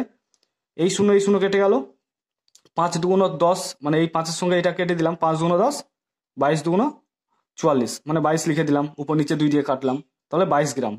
তো লিখলাম দেখো অতএব কার্বন ডাইঅক্সাইড পাওয়া যাবে 22 গ্রাম, ঠিক আছে। এবার আমরা দেখে নেবো 5.6-টা কি বলেছে দেখো, শুষ্ক বায়ু অপেক্ষা আর্দ্র বায়ু হালকা কেন তা ব্যাখ্যা করো। তো চলো এইটার উত্তর তোমাদেরকে আমি দেখাচ্ছি। তো তোমাদের এইখান থেকে আরম্ভ করে এতটা লিখে দিতে হবে, ঠিক আছে। এখানে বলা আছে দেখো, শুষ্ক বায়ু অপেক্ষা আর্দ্র বায়ু লঘু হওয়ার ব্যাখ্যা। লঘু বলতেই হালকার কথা কিন্তু বলছে। দেখো কি লেখা আছে, শুষ্ক বায়ুর উপাদান অক্সিজেন এবং নাইট্রোজেন, কিন্তু আর্দ্র বায়ুর উপাদান অক্সিজেন, নাইট্রোজেন এবং জলীয় বাষ্প। এখন অক্সিজেনের আণবিক ভর 32, অতএব অক্সিজেনের বাষ্প ঘনত্ব 16, মানে আণবিক ভর যা হয় বাষ্প ঘনত্ব তার অর্ধেক হয়ে যায়। নাইট্রোজেনের আণবিক ভর 28, অতএব নাইট্রোজেনের বাষ্প ঘনত্ব হয়ে যাবে 14। জলীয় বাষ্পের আণবিক ভর 18, তাহলে জলীয় বাষ্পের বাষ্প ঘনত্ব কত হবে 9 হবে, অর্ধেক। এখন অক্সিজেন এবং নাইট্রোজেন অপেক্ষা জলীয় বাষ্পের বাষ্প ঘনত্ব কম, ঠিক আছে। দেখো নাইট্রোজেন আর অক্সিজেনের থেকে কিন্তু জলীয় বাষ্পের বাষ্প ঘনত্বটা কম 9, সুতরাং সম আয়তনের জলীয় বাষ্প অক্সিজেন এবং নাইট্রোজেন অপেক্ষা হালকা, সুতরাং বলা যায় শুষ্ক বায়ু অপেক্ষা আর্দ্র বায়ু লঘু, অর্থাৎ হালকা। বুঝতে পেরেছ? এবার আমরা দেখে নেব 5.7-টা কি বলেছে দেখো, সূর্যাস্তের সময় সূর্যকে লাল দেখায় কেন। তো চলো এটা সঠিক উত্তর আমি তোমাদেরকে এবার দেখাচ্ছি। তো তোমরা উত্তরটার জন্য অবশ্যই এইখান থেকে আরম্ভ করে এতটা লিখে দেবে, ঠিক আছে। তো প্রথমে হেডিং দেবে, সূর্য উদয় হবার বা অস্ত যাওয়ার সময় সূর্যকে লাল দেখায়। এখানে দেওয়া আছে দেখো, সূর্যাস্তের সময় সূর্যকে লাল দেখায় কারণ, সূর্যাস্তের সময় বলতে সূর্য অস্ত যাওয়ার সময়। তো এখানে উদয় হওয়ার কথাটা না লিখলেও তোমরা লিখতে পারো। তো হেডিং দেবে, সূর্য অস্ত যাওয়ার সময় সূর্যকে লাল দেখায়। এর কারণ হলো আলোর বিক্ষেপণের তত্ত্ব। যে বর্ণের রশ্মির তরঙ্গদৈর্ঘ্য কম তার বিক্ষেপ বেশি হয়। লাল বর্ণের আলোক রশ্মির তরঙ্গদৈর্ঘ্য অন্যান্য বর্ণের রশ্মির চেয়ে বেশি, তাই লাল বর্ণের আলোক রশ্মির বিক্ষেপ অন্যান্য বর্ণের চেয়ে কম হয়। সূর্য উদয় বা অস্তের সময় সূর্য দিগন্তে থাকে বলে সূর্যরশ্মিকে অনেক বেশি পথ অতিক্রম করতে হয়। এর ফলে লাল বর্ণের আলোক রশ্মি ছাড়া অন্যান্য বর্ণের রশ্মিগুলি বেশি বিক্ষিপ্ত হয়, ফলে ওই রশ্মিগুলি আমাদের চোখে এসে পড়ে না। লাল বর্ণের আলোক রশ্মি কম বিক্ষিপ্ত হয় বলে আমাদের চোখে এসে পড়ে, তাই সূর্যোদয় বা সূর্যাস্তের সময় সূর্যকে লাল দেখায়। তাহলে বুঝতে পারছো, তোমাদের এইখান থেকে আরম্ভ করে এতটা পুরোটাই লিখে দিতে হবে। এবার আমরা দেখে নেব 5.8-টা কি বলেছে দেখো, ফ্লেমিং এর বামহস্ত নিয়মটি লেখো। তো চলো এইটা সঠিক উত্তর তোমাদেরকে আমি দেখাচ্ছি। দেখো 5.8 ফ্লেমিং এর বামহস্ত নিয়ম, একদম যা যা লেখা আছে তোমরা তাই তাই লিখে দেবে, কোনো জায়গায় কিন্তু বাদ দেবে না। বাম হস্তের বৃদ্ধাঙ্গুলি মধ্যমা এবং তর্জনীকে পরস্পরের সঙ্গে সমকোণে রেখে প্রসারিত করলে যদি তর্জনী চৌম্বক ক্ষেত্রের দিক এবং মধ্যমা তড়িৎ প্রবাহের দিক নির্দেশ করে, তবে বৃদ্ধাঙ্গুলি পরিবাহীর গতির অভিমুখ নির্দেশ করবে। তো এটা হচ্ছে একদম সঠিক উত্তর। তো চলো এবার আমরা 5.9টা দেখে নেব। 5.9টা কি বলেছে, লেঞ্জের সূত্রটি লেখো। তো চলো তোমাদের বই থেকে আমি দেখিয়ে দিচ্ছি। তো লেঞ্জের সূত্রটা তোমাদের এইখান থেকে আরম্ভ করে এতটা লিখতে হবে। কি লিখবে, প্রথমে হেডিং দেবে লেঞ্জের সূত্র। তড়িৎ চুম্বকীয় আবেশের ক্ষেত্রে আবিষ্ট তড়িৎ প্রবাহের অভিমুখ এমন হয় যে কারণে আবিষ্ট তড়িৎ প্রবাহের সৃষ্টি হয়, আবিষ্ট প্রবাহমাত্রা সর্বদা সেই কারণকে বাধা দেয়। এটি লেঞ্জের সূত্র। তো তোমরা অবশ্যই ভৌত বিজ্ঞানের ক্ষেত্রে কোনো জায়গায় কোনো শব্দ কিন্তু বাদ দেবে না, একদম অ্যাকুরেট লেখার চেষ্টা করবে।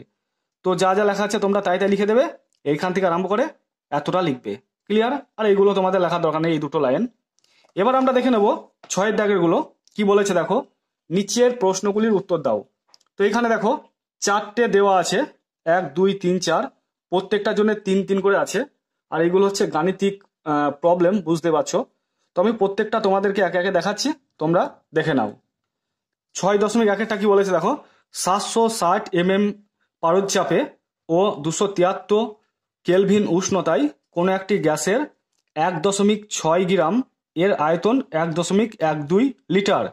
গ্যাসটির মোলার ভর ও হাইড্রোজেন সাপেক্ষে বাষ্প ঘনত্ব নির্ণয় করো। তো তোমরা অঙ্কটা দেখো কি কি বলা আছে। দেখো এখানে গ্যাসের চাপ পিটা বলা আছে, পি কত বলা আছে, 760 mm পারস্তম্ভ, মানে এইচজি লিখলাম। এবার এটাকে যদি আমরা 760 দিয়ে ভাগ করি তাহলে অটমে পেয়ে যাব। তো আমরা 760 দিয়ে ভাগ করলাম, দিয়ে 1 অটম হলো। গ্যাসটির উষ্ণতা টি বলা আছে 273 কেলভিন, আর গ্যাসটির ভর বলা আছে, যেটা ডাব্লু দ্বারা আমরা প্রকাশ করি, 1.6 গ্রাম। আর গ্যাসটির আয়তন বলা আছে 1.12 লিটার। তো আমরা জানি কি পিভি সমান এনআরটি।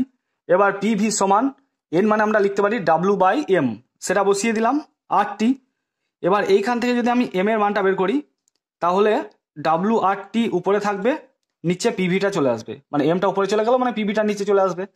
এবার ডাব্লু মানে বলা আছে বসিয়ে দিলাম, আর মানে আমরা জানি 0.0821, টি মানে 273, পি মানে বলা আছে 1, ভি মানে বলা আছে 1.12। তো উপরে যদি গুণ করে দাও, নিচে যদি গুণ করো বা দশমিক যদি তোলাও, তাহলে ক্যালকুলেশনটা আসবে 32,019। ঠিক আছে, মানে 32,019, আর নিচে হবে তোমার 1000। যদি ভাগ করা হয় তাহলে হবে 32.019। এবার কাটাকাটিটা যদি কেউ বুঝতে না পারো, দেখো প্রথমে এইখানে যদি দশমিক তোলাও তাহলে উপরে কত হবে, 100 হবে। আর এই দশমিকটা যদি তোলাও তাহলে নিচে হবে 1, তারপরে 1 2 3 4 শূন্য হবে। দিয়ে কাটাকাটিটা করো তাহলে তোমরা এটা পেয়ে যাবে। ক্লিয়ার? এবার যদি এটা ভাগ করো, দেখো 3টে শূন্য আছে, মানে দশমিকটা ডান দিকে যদি দশমিক থাকে 3 ঘর বাম দিকে চলে আসবে। তো তোমাদের আমি বোঝাতে পারছি না সময়ের জন্যে, কারণ বুঝতে পারছো 50 নম্বরের তোমাদের পূর্ণমান বোঝাতে যাই তাহলে অনেক সময় লেগে যাবে, তার জন্য আমি বোঝাতে পারছি না। তোমাদের শুধুমাত্র উত্তরটা দরকার বলে আমি উত্তরটাই আলোচনা করার চেষ্টা করছি। তো চলো তারপরের পেজে আমি কি লিখেছি তোমাদেরকে দেখাচ্ছি। তাহলে এম মানে কত লিখতে পারি, এম মানে প্রায় 32 গ্রাম পার মোল লিখতে পারি। 32 দশমিক সামথিং এসেছে, তো আমি 32 লিখে দিলাম। অতএব গ্যাসটির আণবিক ভর হচ্ছে 32। এবার হাইড্রোজেন সাপেক্ষে বাষ্প ঘনত্ব কত, যেটা আণবিক ভর সেটাকে 2 দিয়ে ভাগ করব, তাহলে আণবিক ভর হচ্ছে 32/2 মানে 16। তাহলে আশা করছি তোমরা তোমাদের সঠিক উত্তর পেয়ে গেছো। এবার দেখো 6.2-এরটা কি বলেছে, একটি তড়িৎ কোষের তড়িৎচালক বল 10 ভোল্ট ও অভ্যন্তরীণ রোধ 2 ওহম। তড়িৎ কোষটিকে 8 ওহম রোধকের সঙ্গে যুক্ত করা হলো। রোধটিকে 60 সেকেন্ডে কত জুল তাপ উৎপন্ন হবে তা নির্ণয় করো। তো এই অঙ্কটা তোমাদের করে দিয়েছি, দেখো তোমাদেরকে আমি দেখাচ্ছি। দেখো আমি লিখেছি এখানে তড়িৎচালক বল বলা আছে 10 ভোল্ট, অভ্যন্তরীণ রোধ বলা আছে 2 ওহম, তড়িৎ কোষের রোধ বলা আছে 8 ওহম, সময় বলা আছে 60 সেকেন্ড। এবার আমাদের আই এর মানটা বের করতে হবে। তো আমরা জানি কি আই সমান E/R+R। তো ই এর মান হচ্ছে দেখো 10 বসিয়ে দিলাম, আর মানে হচ্ছে 8 বসিয়ে দিলাম, আর ছোট আর মানে হচ্ছে 2 বসিয়ে দিলাম। তাহলে 10/10 মানে হচ্ছে 1। অতএব প্রবাহ মাত্রাটা আমরা পেয়ে গেলাম, আই মানে তো প্রবাহ মাত্রা, 1 অ্যাম্পিয়ার পেয়ে গেলাম। এবার রোধটিতে তাপ উৎপন্ন হবে H সমান, আমরা সূত্রটা কি জানি, I²RT। আই মানে পেলাম 1, তো 1² আর মানে বলা আছে 8 বসিয়ে দিলাম, গণিত টি মানে বলা আছে 60 বসিয়ে দিলাম। এবার তাপের একক কি, তাপের একক হচ্ছে জুল, তো জুলটা লিখে দিলাম। তো তাহলে 8 আর 60 গুণ করলে হবে 480। তো 480 জুল হচ্ছে সঠিক উত্তর। ক্লিয়ার? তো তোমরা অবশ্যই যে গণিতটা দেওয়া আছে সেই গণিতটা খুব সুন্দর করে খাতার মধ্যে লিখে নাও। এবার দেখো 6.3-এরটা কি বলেছে, দুটি ধাতব তারের দৈর্ঘ্যের অনুপাত বলা আছে 2:1, ব্যাসার্ধের অনুপাত বলা আছে 1:2 আর রোধাঙ্কের অনুপাত বলা আছে 3:4। তাহলে তার দুটির রোধের অনুপাত কত হবে তা নির্ণয় করো। মানে R1:R2 আমাদেরকে বের করতে হবে। তো R1 মানে আমরা কি জানি বলো তো? R1 মানে জানি আমরা রো L/A, এ মানে হচ্ছে পাই আর স্কোয়ার। এটা ধরো আর লিখলাম, আর সমান রো L/A, তাহলে রো ইন্টু L/A মানে হচ্ছে পাই আর স্কোয়ার। ক্লিয়ার? এবার এটা হচ্ছে রোধের সূত্র। এবার এখানে দুটো রোধ বের করতে হবে, তাহলে এখানে R1 দেবো, এখানে A1 দেবো, এখানে L1 দেবো, এখানে L1, এখানে R1 এর স্কোয়ার। এইভাবে আমরা দুটো ধরবো। দেখো আমি করেছি এখানে। ধরি প্রথম ধাতব তারের দৈর্ঘ্য L1 একক, প্রথম ধাতব তারের ব্যাসার্ধ R1 একক, প্রথম ধাতব তারের রোধাঙ্ক ρ1 একক। এবার প্রথম ধাতব তারের রোধ, যেটাকে আমরা R1 দিয়ে প্রকাশ করছি, সমান ρ1 into L1 by pi R1 এর স্কোয়ার। এখানে এ হয়, এ মানে আমি ডাইরেক্ট বসিয়ে দিলাম পাই R1 এর স্কোয়ার, মানে প্রস্থচ্ছেদের ক্ষেত্রফল। আবার ধরি দ্বিতীয় ধাতব তারের দৈর্ঘ্য L2, দ্বিতীয় ধাতব তারের ব্যাসার্ধ R2, দ্বিতীয় ধাতব তারের রোধাঙ্ক ρ2 একক, দ্বিতীয় ধাতব তারের রোধ R2 মানে একইভাবে ρ2 into L2 by pi R2 তার স্কোয়ার একক। এবার আমরা বের করব প্রথম তারের রোধ বাই দ্বিতীয় তারের রোধ। এটা আমাদেরকে বের করতে হবে অনুপাতটা। তো R1 মানে এখানে বসিয়ে দিলাম ρ1 into L1 by pi R1 এর স্কোয়ার, ρ2 মানে R2 মানে বসিয়ে দিলাম ρ2 into L2 by pi R2 square. এবার দেখো পাই পাই কেটে গেল, আর এখানে আমরা লিখতে পারি ρ1 বাই ρ2 লিখলাম, L1 বাই L2 লিখলাম, আর R2টা উপরে চলে যাবে, তো R2 স্কোয়ার বাই R1 এর স্কোয়ার। এবার এটাকে ব্র্যাকেটে লিখলাম, ρ1 বাই ρ2কে ব্র্যাকেটে লিখলাম, L1 বাই L2টাকে ব্র্যাকেটে লিখলাম, আবার R2 বাই R1 তার স্কোয়ার করলাম। এবার আমাদের দেখো অঙ্কে বলা আছে, দেখো কি বলা আছে, রোধাঙ্কের অনুপাত বলা আছে 3:4, তাহলে আমরা লিখতে পারি 3/4, লিখতে পারি না? ρ1 বাই ρ2 এটা তো রোধাঙ্কের অনুপাত, তো 3:4 বলেছে, তো 3/4 লিখে দিলাম। আর বলেছে দেখো দৈর্ঘ্যের অনুপাত 2:1, তো L1 বাই L2 মানে 2/1 লিখতে পারি। আর ব্যাসার্ধের অনুপাত বলেছে দেখো 1:2, তো ব্যাসার্ধের অনুপাত R2টা উপরে R1টা নিচে, তাহলে বলা আছে 1:2, তাহলে আমরা লিখতে পারি 2:1। ক্লিয়ার? মানে 2/1। কি বললাম বুঝতে পেরেছো? R1 বাই R2 যদি থাকতো তাহলে আমরা 1/2 লিখতাম, সেটা তো বলা নেই, বলা আছে R2 বাই R1, তাহলে আমাদের ওই 1/2 টাকা উল্টে দিতে হবে, মানে 2/1 করতে হবে, সেটাই করেছি। 3/4 গণিত 2/1 গণিত 2/1 তার হোল স্কোয়ার মানে 4/1, 4 কেটে গেল, তাহলে 3 দুগুণ 6/1। অথবা আমরা লিখতে পারি R1:R2 সমান হচ্ছে 6:1। এটাই হচ্ছে প্রথম তারের রোধের আর দ্বিতীয় তারের রোধের অনুপাত। ওকে, এবার দেখো 6.4টা কি বলেছে, চিহ্নিত রেখাচিত্রের সাহায্যে কিভাবে উত্তল লেন্সের মাধ্যমে কোনো বস্তুর অবশিষ্ট খর্বাকার সদ্বিম্ব গঠিত হয় তা দেখাও। তো চলো এটা সঠিক উত্তর তোমাদেরকে আমি দেখাচ্ছি। তো দেখো এই প্রশ্নটাই কিন্তু তোমাদের প্রশ্নে দিয়েছে। দেখো উত্তল লেন্স কিভাবে সদ অবশিষ্ট ও খর্বাকার প্রতিবিম্ব গঠন করে তা রেখাচিত্রের সাহায্যে দেখাও। তো এটাই দেওয়া আছে, তো তোমাদের অবশ্যই এই ছবিটা আঁকতে হবে যা যা বলেছে, তারপরে তোমাদের এই লেখাটা পুরোটা লিখে দিতে হবে। ঠিক আছে?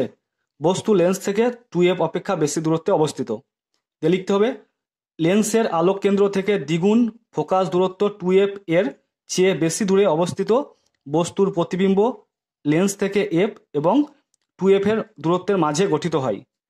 মানে কি বোঝাতে চাইছে, দেখো এই পিটা হচ্ছে একটা বস্তু, পি কিউটা, এই পি কিউটা দেখো এইটা লেন্স আর এটাকে বলে ফোকাস দূরত্ব, তো এইটুকু হচ্ছে এফ, এইটুকু এফ, তাহলে এই 2f এর থেকে বেশি দূরত্বে অবস্থিত। ঠিক আছে বস্তুটা, তখন কিরকম হয় বস্তুটা, না এই দিকে গঠন হচ্ছে দেখো উল্টানো হচ্ছে, আবার এই বস্তুর আকারের থেকে ছোট হচ্ছে মানে খর্বাকার, আবার উল্টানো মানে অবশিষ্ট আর সদ। ক্লিয়ার? তো এখানে লেখা আছে দেখো লেন্স থেকে এফ এবং 2F এর মাঝে, দূরত্বের মাঝে গঠিত হয়। দেখো এই দিকে গঠিত হচ্ছে, এইখানে থেকে এইটুকু এফ আর এই পুরোটা হচ্ছে 2F, তাহলে এফ আর 2F এর মাঝেই হচ্ছে। ক্লিয়ার? এবং এই প্রতিবিম্ব সদ, উল্টানো এবং বস্তুর চেয়ে আকারে ছোট হয়, যেটা তোমাদের বললাম। এবার চিত্র দিয়ে বোঝানো আছে। চিত্রে পি কিউ বস্তুর কিউ বিন্দু থেকে একটি আলোকরশ্মি L1 উত্তর লেন্সের আলোক কেন্দ্রে দিয়ে নির্গত হয়। অপর একটি রশ্মি প্রধান অক্ষের সমান্তরালভাবে এসে লেন্সে পড়ে, প্রতিসরণের পর ফোকাস এফ এর মধ্য দিয়ে যায়। দেখো এইটা আসছে আলোকরশ্মি আর এই একটা আলোকরশ্মি আসছে, ঠিক আছে? এটা দেখো ফোকাস দিয়ে চলে গেল আর এটা সোজা চলে গেল, দিয়ে এইখানে বস্তুটা প্রতিবিম্ব কিন্তু তৈরি হচ্ছে। সেটাই বলা আছে প্রতিষ্ঠিত রশ্মি দুটি কিউ ড্যাশ বিন্দুতে মিলিত হয়। কিউ ড্যাশ মানে এটা কিউ ড্যাশ, এই দেখো এই একটা আলোক রশ্মি এলো আর এই একটা আলোক রশ্মি, এবার প্রতিষ্ঠিত হলো এটা আর এটা প্রতিষ্ঠিত হলো, মিললো কোথায়? কিউ ড্যাশ বিন্দুতে। সেটাই বলেছে কিউ ড্যাশ বিন্দু থেকে প্রধান অক্ষের উপর কিউ ড্যাশ পি ড্যাশ লম্ব টানা হলো, এই কিউ ড্যাশ পি ড্যাশ লম্ব টানা হলো। তারপরে কি বলেছে দেখো, টানা হলো, কাজেই পি ড্যাশ কিউ ড্যাশ হলো পি কিউ এর প্রতিবিম্ব। মানে এই পি কিউ এর প্রতিবিম্বটা হচ্ছে এইটা, এটা হচ্ছে তোমার সদ, অবশিষ্ট মানে উল্টানো, আর বস্তুর আকার থেকে ছোট। তো তোমরা পুরোটা লিখে দেবে, সেই সঙ্গে ছবিটা আঁকবে, কারণ তোমাদের রেখাচিত্রের সাহায্যে লিখতে বলেছে। তো বন্ধুরা এই ছিল তোমাদের প্রত্যেকটা প্রশ্নের একদম সঠিক উত্তর। তো এখানে কি বলেছে দেখো, একের দাগে বলেছে যে প্রতিটি প্রশ্নের সঠিক উত্তরটি নির্বাচন করে তার ক্রমিক সংখ্যা সহ বাক্যটি সম্পূর্ণ করে লেখো। তো মোট দেখো 9টি দেওয়া আছে, 9টির জন্য এক এক করে আছে, মোট 9কে 9 নম্বর আছে, মানে প্রত্যেকটার জন্য 1 নম্বর আছে। আমি যে উত্তরগুলো আলোচনা করছি এগুলো একদম 100% সঠিক উত্তর, তোমরা নিশ্চিত উত্তরগুলো লিখে নিতে পারো। 1.1 কি বলেছে দেখো, উদ্ভিদের পর্ব মধ্যে দৈর্ঘ্য বৃদ্ধি ঘটায় যে হরমোন সেটি নির্বাচন করো। অপশন দেওয়া আছে দেখো, অক্সিন, জিব্রেলিন, সাইটোকাইনিন আর NAA। তো সঠিক উত্তর হয়ে যাবে জিব্রেলিন, ঠিক আছে? তারপর 1.2 কি বলেছে দেখো, নিচের বক্তব্যগুলি থেকে মায়োপিয়ার সঙ্গে সম্পর্কিত সমস্যাটি চিহ্নিত করো। কি কি অপশন দেওয়া আছে? চোখের লেন্সের স্থিতিস্থাপকতা নষ্ট হয়ে যাওয়া। ক্ষয় বলেছে দেখো, বস্তুর প্রতিবিম্ব রেটিনার সামনে গঠিত হওয়া। গয়ে বলেছে দেখো, চোখের লেন্সের স্বচ্ছতা নষ্ট হয়ে যাওয়া। ঘয়ে বলেছে বস্তুর প্রতিবিম্ব রেটিনার পেছনে গঠিত হওয়া। সঠিক উত্তর হয়ে যাবে অপশন খ, বস্তুর প্রতিবিম্ব রেটিনার সামনে গঠিত হওয়া। তারপর 1.3 কি বলেছে দেখো, নিচের যে জোটটি সঠিক তা স্থির করো। 4টে অপশন দেওয়া আছে, এই 4টে অপশনের মধ্যে সঠিক হয়ে যাবে ADH। ADH এর পুরো নাম কি বলতো? Anti die ইউরেটিক hormone. তো এর কাজ হচ্ছে বৃক্কীয় নালিকায় জলের পুনঃশোষণ ঘটানো, আর বাকিগুলোর কাজগুলো কিন্তু একটা ঠিকঠাক কাজ দেওয়া নেই। মানে STH এর কাজ এটা নয়, ACTH এর কাজ এটা নয়, FSH এর কাজ এটা নয়। তোমাদের কিন্তু প্রত্যেকটা পুরো নাম জানতে হবে, তোমাদের 1 নম্বরের জন্য দিতেও পারে। STH এর পুরো নাম কি বলতো? Somatotropic hormone. ACTH এর পুরো নাম কি? Adreno corticotropic hormone. FSH এর পুরো নাম কি? Follicle stimulating hormone. আর ADH এর পুরো নাম তো তোমাদের বললামই, আরও অনেক পুরো নাম আছে দেখবে তোমাদের হরমোন দিয়ে। মানে পিটুইটারির অগ্র পিটুইটারি আর পশ্চাৎ পিটুইটারি থেকে নিঃসৃত হরমোনগুলো তোমাদের জানতে হবে, আর তাদের নামগুলোর পুরো নাম কিন্তু জানতে হবে। তো এগুলো তোমরা খাতার মধ্যে কিভাবে লিখবে দেখো, আমি লিখে দেখিয়েছি তোমাদের। দেখো 1.1 উদ্ভিদের পর্ব মধ্যে দৈর্ঘ্য বৃদ্ধি ঘটায় জিব্রেলিন হরমোন, জিব্রেলিনের তলায় দাগ দিয়েছি। 1.2 দেখো, মায়োপিয়ায় সঙ্গে সম্পর্কিত সমস্যাটি হলো বস্তুর প্রতিবিম্ব রেটিনার সামনে গঠিত হওয়া। 1.3 দেখো, সঠিক জোটটি হলো ADH, বৃক্কীয় নালিকার জলের পুনঃশোষণ ঘটায়। ঠিক আছে, এরপরে 1.4 কি বলেছে দেখো, মানবদেহে করটি স্নায়ুর সংখ্যা নিরূপণ করো। তো করটি ও স্নায়ুর সংখ্যা কতগুলো বলো তো? না 12 জোড়া, মানে 24টি। আর যদি বলতো সুষমা স্নায়ুর সংখ্যা কত, তাহলে আমরা বলতাম যে 31 জোড়া বা 62টি। সবসময় জোড়াগুলোই মনে রাখবে। 1.5 কি বলেছে দেখো, পাতার মাধ্যমে প্রাকৃতিক অঙ্গজ বংশবিস্তার করে যে উদ্ভিদ সেটি নির্বাচন করো। মিষ্টি আলু, না কচুরিপানা, না আদা, না পাথরকুচি। সঠিক উত্তর হয়ে যাবে পাথরকুচি। পাথরকুচি কিন্তু পাতার মাধ্যমে প্রাকৃতিক অঙ্গজ বংশবিস্তার করে। ঠিক আছে, এরপরে 1.6টা কি বলেছে দেখো, সংকরায়ন পরীক্ষার জন্য মেন্ডেলের মোটর গাছ বেছে নেওয়ার সঠিক কারণটি স্থির করো। তো এই চারটের মধ্যে কোনটা সঠিক কারণ? কয় বলেছে দেখো, মোটর গাছের বংশ বিস্তারে অনেক সময় লাগে, এইটা একদমই কারণটা ঠিক নয়। তারপরে দেখো ক্ষয় বলেছে মোটর গাছে বিপরীতধর্মী বৈশিষ্ট্যের উপস্থিতি খুবই কম, এটা হবে না কারণ। তারপর গয়ে দেখো মোটর ফুল স্বপরাগী হওয়ায় বাইরে থেকে অন্য চারিত্রিক বৈশিষ্ট্য মিশে যাওয়ার সম্ভাবনা কম, এটা একদম সঠিক উত্তর। আর অপশন ঘতে বলেছে দেখো, মোটর গাছের ফুলগুলিতে কৃত্রিমভাবে ইতর পরাগযোগ ঘটানো সম্ভব নয়, এটাও কারণ সঠিক নয়, মানে মোটর গাছ নির্বাচন করার। তো সঠিক উত্তর হয়ে যাবে অপশন গ। তো তোমরা অবশ্যই পুরো বাক্যে লিখবে, যেমনটা আমি উপরেগুলো দেখালাম। যেমন 1.4টা লিখবে, মানবদেহে করটীয় স্নায়ুর সংখ্যা 12 জোড়া, দিয়ে 12 জোড়ার তলায় দাগ দেবে। 1.5টা লিখবে, পাতার মাধ্যমে প্রাকৃতিক অঙ্গজ বংশবিস্তার করে যে উদ্ভিদ, সেটি হলো পাথরকুচি, পাথরকুচির তলায় দাগ দেবে। তারপর 1.6টা লিখবে, সংকরায়ন পরীক্ষার জন্য মেন্ডেলের মটর গাছ বেছে নেওয়ার সঠিক কারণ হলো মটর ফুল স্বপরাগী হওয়ায় বাইরে থেকে অন্য চারিত্রিক বৈশিষ্ট্য মিশে যাওয়ার সম্ভাবনা কম। ঠিক আছে, তো চলো এবার আমরা 1.7টা দেখে নেব। 1.7টা কি বলেছে দেখো, নিচের যে জোটটি সঠিক নয় তা নির্বাচন করো। ইস্ট, করকোদ্গম, এটা একদম সঠিক। তারপর ক্ষয় বলেছে মস, রেণু উৎপাদন, এটাও একদম সঠিক। তারপর প্লাজমোডিয়াম, পুনরুৎপাদন, এইটা সঠিক নয়। আর অ্যামিবা তো দ্বিবিভাজন বটেই। তো আমরা অপশনটা নিয়ে নেব গয়েরটা। তো খাতায় লেখার সময় কি লিখবে, নিচের বলে লিখবে না, বলবে যে জোটটি সঠিক নয় তা হলো, দিয়ে লিখবে প্লাজমোডিয়াম পুনরুৎপাদন, যেমনভাবে দেওয়া আছে। দেখো আমি এখানে করেছি, তোমাদেরকে দেখাচ্ছি। দেখো 1.7 সঠিক জোর নয় প্লাজমোডিয়াম পুনরুৎপাদন, আর অবশ্যই কত নম্বরে আছে সেটা উল্লেখ করে দেবে। ঠিক আছে, তারপরে দেখো 1.8টা কি বলেছে, নিচের যে দুটি জিনোটাইপ গিনিপিগের কালো ও মসৃণ ফিনোটাইপের জন্য দায়ী তা চিহ্নিত করো। সঠিক উত্তর হয়ে যাবে দুটো বড় হাতের একটা, দুটো ছোট হাতের আর দুটো বড় হাতের, মানে বি বি আর আর হবে, আর বড় হাতের বি ছোট হাতের বি আর আর হবে। তো এইটা কোন অপশনে আছে দেখো, সেটাই সঠিক উত্তর হয়ে যাবে। দেখো অপশন বিতে আছে, মানে ক্ষয়ে আছে, তো ক্ষয়েরটা হয়ে যাবে সঠিক উত্তর। বুঝতে পেরেছো? তো এটা কেন হয় তোমাদের বই থেকে দেখলে বুঝতে পারবে, তোমরা একবার বইটা দেখে নিও, যে গিনিপিগের কালো মসৃণ ফিনোটাইপের জন্য দায়ী হচ্ছে দুটো বড় হাতের বি, দুটো ছোট হাতের আর, ও একটা বড় হাতের বি, ছোট হাতের বি, দুটো ছোট হাতের আর। তারপর দেখো 1.9টা কি বলেছে, স্বাভাবিক পিতা ও বর্ণান্ধতার বাহক মাতার বর্ণান্ধ কন্যা সন্তান জন্মানোর সম্ভাবনা নিরূপণ করো। এটা সঠিক উত্তর হয়ে যাবে ক, মানে 0%। তো 0% কিভাবে হয় আমি আগের মডেল অ্যাক্টিভিটি টাস্কে আলোচনা করেছিলাম, তো তোমরা একবার দেখে নিতে পারো, আবার তোমরা বই থেকেও কিন্তু পেয়ে যাবে। এবার আমরা দেখে নেব 2-এর দাগেরগুলো। কি বলেছে দেখো, নিচের বাক্যগুলিতে, মানে বাক্যগুলোর শূন্যস্থানগুলোতে উপযুক্ত শব্দ বসাও। 1, 2, 3টে শূন্যস্থান দেওয়া আছে, 3টের জন্য দেখো 3 নম্বর আছে, মানে প্রত্যেকটার জন্য 1-1 করে আছে। 2.1টা কি বলেছে, ডাবের জলে ড্যাশ হরমোন থাকে। তো ডাবের জলে কাইনিন, তোমরা লিখতে পারো কাইনিন বা কি লিখতে পারো সাইটোকাইনিন, দুটোর মধ্যে যে কোনো একটা লিখতে পারো, একই নাম, কাইনিন আর সাইটোকাইনিন। ঠিক আছে, 211 হর্ষই টয় ওকার, এটা টয় ওকার, কয়াকার হর্ষই দন্তানয়সী দন্তানো, কাইনিন বা সাইটোকাইনিন।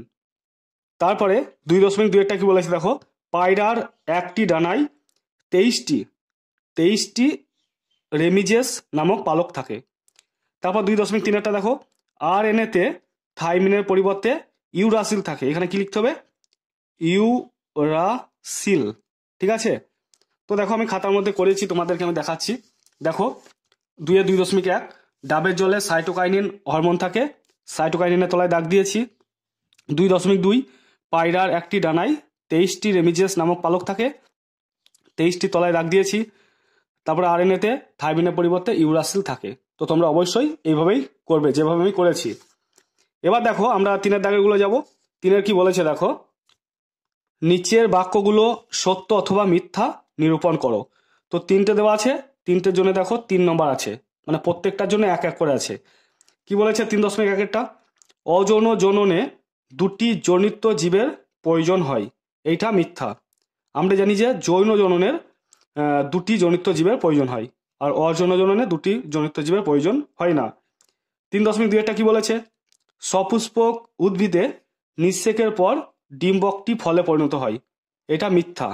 ঠিক আছে, তারপরে দেখো 3.3 কোনো জীবের চারিত্রিক বৈশিষ্ট্যের বাহ্যিক প্রকাশকে ফিনোটাইপ বলে, তো এটা সত্য।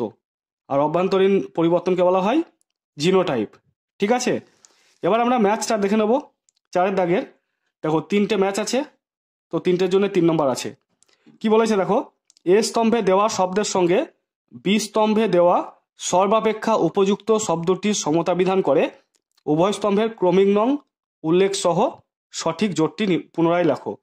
তো তোমরা এই স্তম্ভটা লিখতে পারো, পুরোটা লিখে ছক করে মেলাতে পারো, বা একটা লিখে তীরচিহ্ন দিয়ে লিখতে পারো। কিভাবে সেটাও আমি বলে দিচ্ছি। দেখো প্রথমে আছে দেখো অন্ধবিন্দু, তারপরে ক্রসিং ওভার, তারপরে গ্রাফটিং। আর ডান দিকে আছে দেখো মাইটোসিস, স্টক এবং সিয়ন, রেটিনা ও অপটিক স্নায়ুর সংযোগস্থল, আর মিওসিস। তো অন্ধবিন্দু হয়ে যাবে এই সিয়েরটা, মানে রেটিনা ও অপটিক স্নায়ুর সংযোগস্থলে অন্ধবিন্দু অবস্থিত। আর ক্রসিং ওভার দেখা যায় মিওসিস প্রক্রিয়ায়, তোমরা এটা জানো নিশ্চয়ই। আর গ্রাফটিং কি করবো আমরা? গ্রাফটিং হবে স্টক ও সিয়ন। তো তোমরা এইভাবে করতে পারো, বা আর একভাবে যেভাবে করতে পারো সেভাবে দেখো। 4 বলে নাম দিলে তোমরা যে 4.1 অন্ধ বিন্দু। ঠিক আছে, অন্ধবিন্দু দিলে দিয়ে তীরচিহ্ন দিয়ে লিখবে সি রেটিনা ও অপটিক স্নায়ুর সংযোগস্থলে অবস্থিত, এই পুরোটা লিখে দিলে। তো তোমরা এভাবে করতে পারো, বা এইভাবে ছক করেও করতে পারো। এবার 5 দাগেরগুলো দেখে নেবো। কি বলেছে দেখো, একটি শব্দে বা একটি বাক্যে উত্তর দাও। তো বুঝতে পারছো 3 আছে, মানে প্রত্যেকটার জন্য 1 করে আছে, 1, 2, 3টে দেওয়া আছে। প্রথমটা কি বলেছে দেখো, মানব বিকাশের বয়ঃসন্ধি দশার একটি গুরুত্বপূর্ণ বৈশিষ্ট্য উল্লেখ করো। তো তোমরা নিশ্চয়ই জানো যে মানব বিকাশের বয়ঃসন্ধি দশায় একটি গুরুত্বপূর্ণ বৈশিষ্ট্য হচ্ছে এই দশায় বৃদ্ধির হার সব থেকে বেশি হয়। বয়ঃসন্ধিকাল কাকে বলে? মোটামুটি 11 থেকে ধরো 19 বছর বয়স, কোনো কোনো বইয়ে থাকে 12 থেকে 20 বছর। তো এই বয়সের মধ্যেই সব থেকে কিন্তু বেশি হাইট বাড়ে। তোমরা নিজেরাই দেখতে পাবে যে এই বয়সের মধ্যে তোমাদের কিন্তু সব থেকে বেশি মানে উচ্চতাটা বেড়েছে। তো আমি এখানে লিখেছি দেখো 5-এর 5.1 মানব বিকাশের বয়ঃসন্ধি দশার একটি গুরুত্বপূর্ণ বৈশিষ্ট্য হলো এই দশার সময় বৃদ্ধির হার সবচেয়ে বেশি হয়। ঠিক আছে, তারপরে 5.2 কি বলেছে দেখো, বি সদৃশটি বেছে লেখো। মটরের সবুজ রঙের বীজ, মটরের সবুজ রঙের ফল, গিনিপিগের সাদা রঙের লোম, গিনিপিগের মসৃণ লোম। সঠিক উত্তর হয়ে যাবে মটরের সবুজ রঙের ফল। ঠিক আছে, তো এটা তোমরা প্রকট আর প্রচ্ছন্ন বৈশিষ্ট্যের উপর ভিত্তি করে করবে। 5.3 কি বলেছে দেখো, নিচের সম্পর্কযুক্ত একটি শব্দ জোড় দেওয়া আছে। প্রথম জোটটির সঙ্গে যে সম্পর্ক বুঝে দ্বিতীয় জোটটির শূন্যস্থানে উপযুক্ত শব্দ বসাও। মানে মাইটোসিস ভ্রূণমূল, আর এইখানে কি বসবে? যেটা হবে রেণু মাতৃকোষ। ঠিক আছে, তো আমরা এখানে কি লিখবো? তো এইখানে লিখে দেবো আমরা মিওসিস। ঠিক আছে, মিওসিস ইজ টু রেণু মাতৃকোষ, মাইটোসিস ভ্রূণমূল, আর এখানে লিখবো মিওসিস রেণু মাতৃকোষ। তো তোমরা অবশ্যই নম্বর দিয়ে আমি যেভাবে লিখলাম এইভাবে লিখে দেবে। তো আমাদের 5-এর দাগেগুলো আমরা দেখে নিলাম, এবার আমরা 6-এর দাগেগুলো দেখে নেব। 6-এর দাগের কি বলেছে দেখো, 2-3 বাক্যে উত্তর দাও। তো প্রত্যেকটার জন্য দেখো 2-2 করে আছে, মোট 7টা দেওয়া আছে, 7 × 14 নম্বর কিন্তু আছে। প্রথমটা কি বলেছে দেখো, নিম্নলিখিত বৈশিষ্ট্যের উপর ভিত্তি করে অন্তঃক্ষরা ও বহিঃক্ষরা গ্রন্থির পার্থক্য নিরূপণ করো। কি কি বৈশিষ্ট্য? না, নালীর উপস্থিতি, অনুপস্থিতি আর খরিত পদার্থ। দেখো পার্থক্যটা আমি এখানে লিখেছি 6.1 বিষয় অন্তঃক্ষরা গ্রন্থি আর বহিঃক্ষরা গ্রন্থি। বিষয় হচ্ছে নালীর উপস্থিতি অনুপস্থিতি, অন্তঃক্ষরায় নালী থাকে না আর বহিঃক্ষরায় নালী থাকে। খরিত পদার্থ দেখো, এই প্রকার গ্রন্থির খরিত পদার্থ হলো হরমোন, আর এই প্রকার গ্রন্থির খরিত পদার্থ হলো উৎসেচক পূর্ণ রস, যেমন লালারস, অগ্নাশয় রস, পাকরস। তো আশা করছি তোমরা পার্থক্যটা খুব সুন্দরভাবে বুঝতে পেরেছো। তো চলো এবার আমরা 6-এর 2 নম্বরটা দেখে নেব। 6.2 কি বলেছে দেখো, মাইটোসিসের সবচেয়ে দীর্ঘস্থায়ী দশায় নিউক্লিয়াসের কি কি পরিবর্তন ঘটে তা বর্ণনা করো। দেখো আমি এখানে লিখেছি 6.2 মাইটোসিসের সবচেয়ে দীর্ঘস্থায়ী দশা হলো প্রোফেজ। এই দশায় নিউক্লিয়াস থেকে জল বিয়োজন ঘটে, ফলে ক্রোমাটিন জালিকার ক্রোমাটিন তন্তুগুলি ক্রমশ সুস্পষ্ট হয়। এই দশায় নিউক্লিয় পর্দা ও নিউক্লিওলাস প্রথমে ক্ষুদ্র ক্ষুদ্র খণ্ডে ভেঙে যায় ও প্রোফেজ দশার শেষে অবলুপ্ত হয়। তো তোমরা এতটুকু লিখে দেবে, এটা কিন্তু একদম সঠিক উত্তর। তো চলো এবার আমরা 6.3-টা দেখে নেব। 6.3-টা কি বলেছে দেখো, ট্রপিক চলন ও ন্যাস্টিক চলনের দুটি পার্থক্য উল্লেখ করো। দেখো আমি এখানে লিখেছি বিষয় ট্রপিক চলন আর ন্যাস্টিক চলন। হরমোন আর চলনের গতিপথের উপর ভিত্তি করে পার্থক্য লিখতে বলেছে। তো দেখো বিষয় হরমোন অক্সিন দ্বারা প্রবাহিত, মানে অক্সিন হরমোন দ্বারা প্রভাবিত, আর ন্যাস্টিক চলন দেখো অক্সিন দ্বারা প্রভাবিত নয়। তারপর চলনের গতিপথ দেখো উদ্দীপকের উৎসের দিকে বা বিপরীত দিকে ঘটে, আর এর চলনের গতিপথ দেখো উদ্দীপকের তীব্রতা দ্বারা নির্দিষ্ট দিকে ঘটে। তো আমরা দুটো পার্থক্য দেখে নিলাম।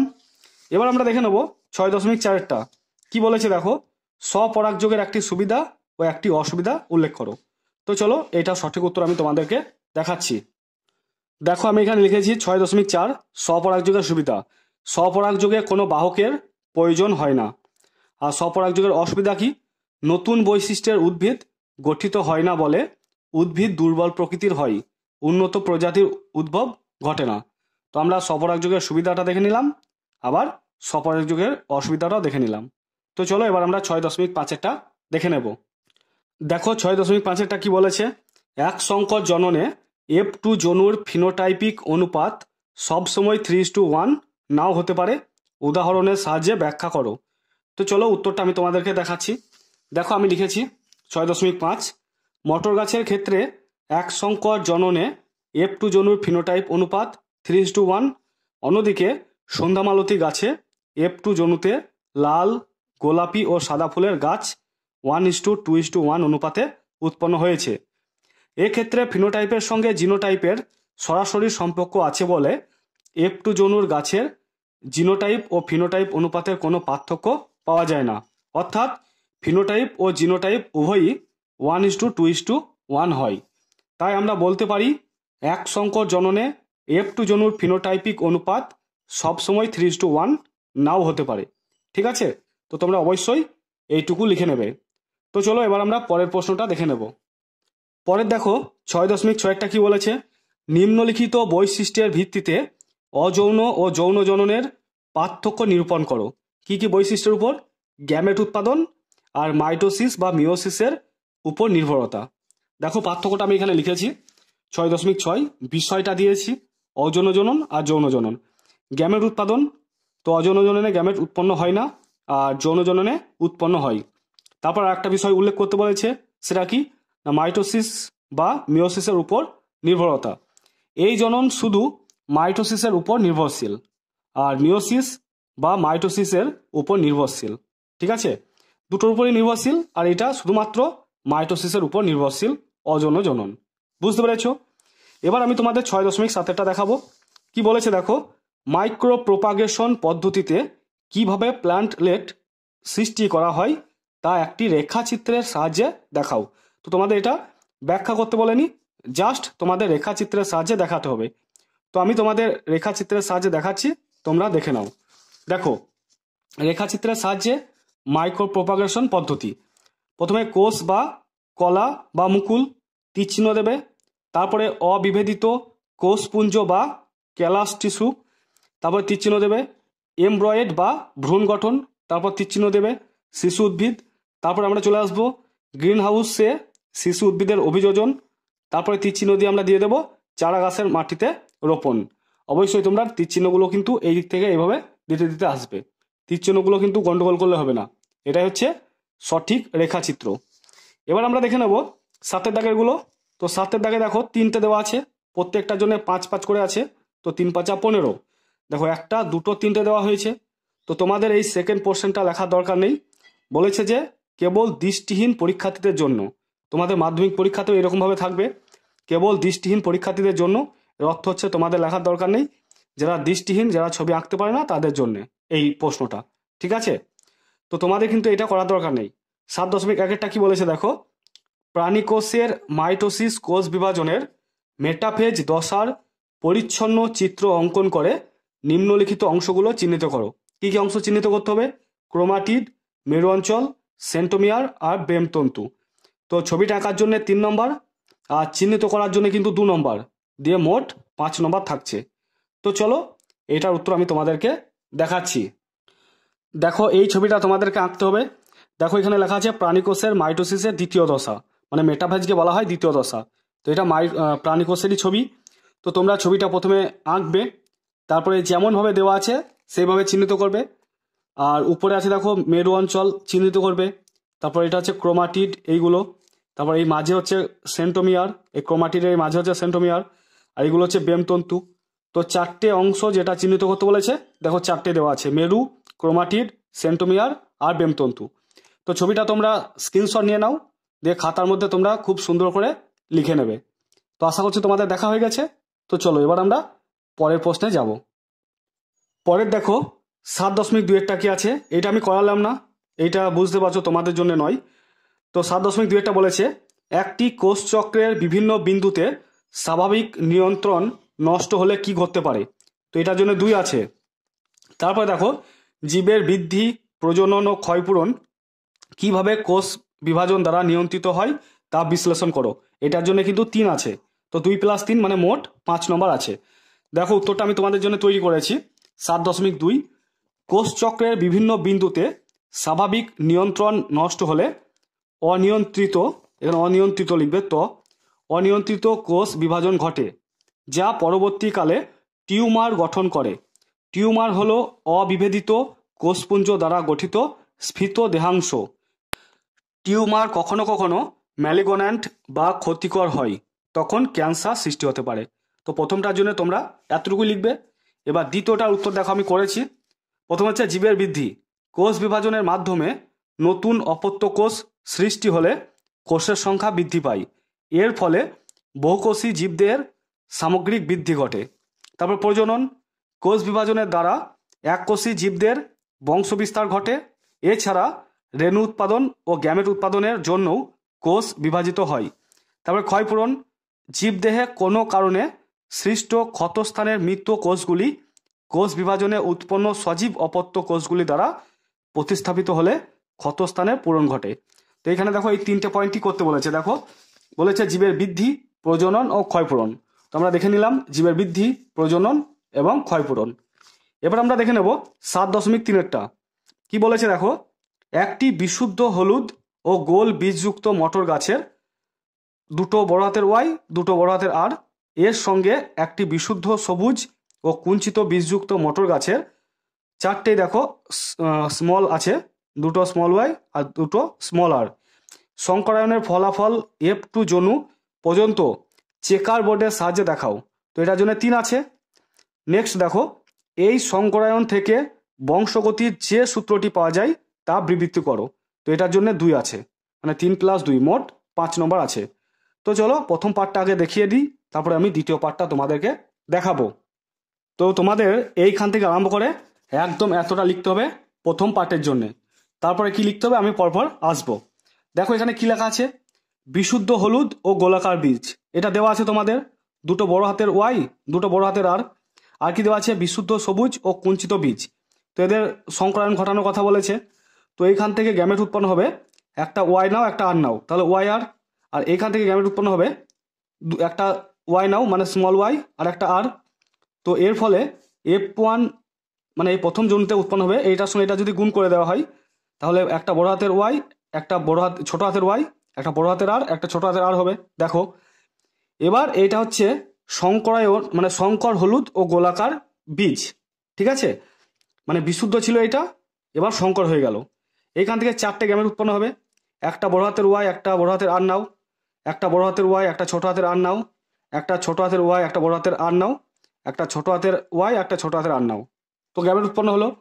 এখানে কোনটা কি বলা আছে, ওয়াই, তারপরে বড় হাতের আর, ছোট হাতের ওয়াই, ছোট হাতের আর কি সেটা বলা আছে, কোনটা প্রকট বৈশিষ্ট্য কোনটা প্রচ্ছন্ন বৈশিষ্ট্য বলা আছে। তোমরা এইভাবেই খাতার মধ্যে কিন্তু লিখবে। তারপরে এইদিকে হচ্ছে স্ত্রী গ্যামেট, এইদিকে হচ্ছে পুং গ্যামেট। তো এখানে ওর মতো দিয়ে প্লাস দেবে, এটা স্ত্রী গ্যামেট, আর ওর মতো দিয়ে তীর চিহ্ন দেবে, এটাকে বলা হয় স্ত্রী গ্যামেট, পুরুষ গ্যামেট। দেখো আমি ছবিটা একটু জুম করে দেখাচ্ছি, দেখতে পাচ্ছ ওর মতো দিয়ে তীর চিহ্ন দেওয়া আছে, এখানে ওর মতো নিচে প্লাস।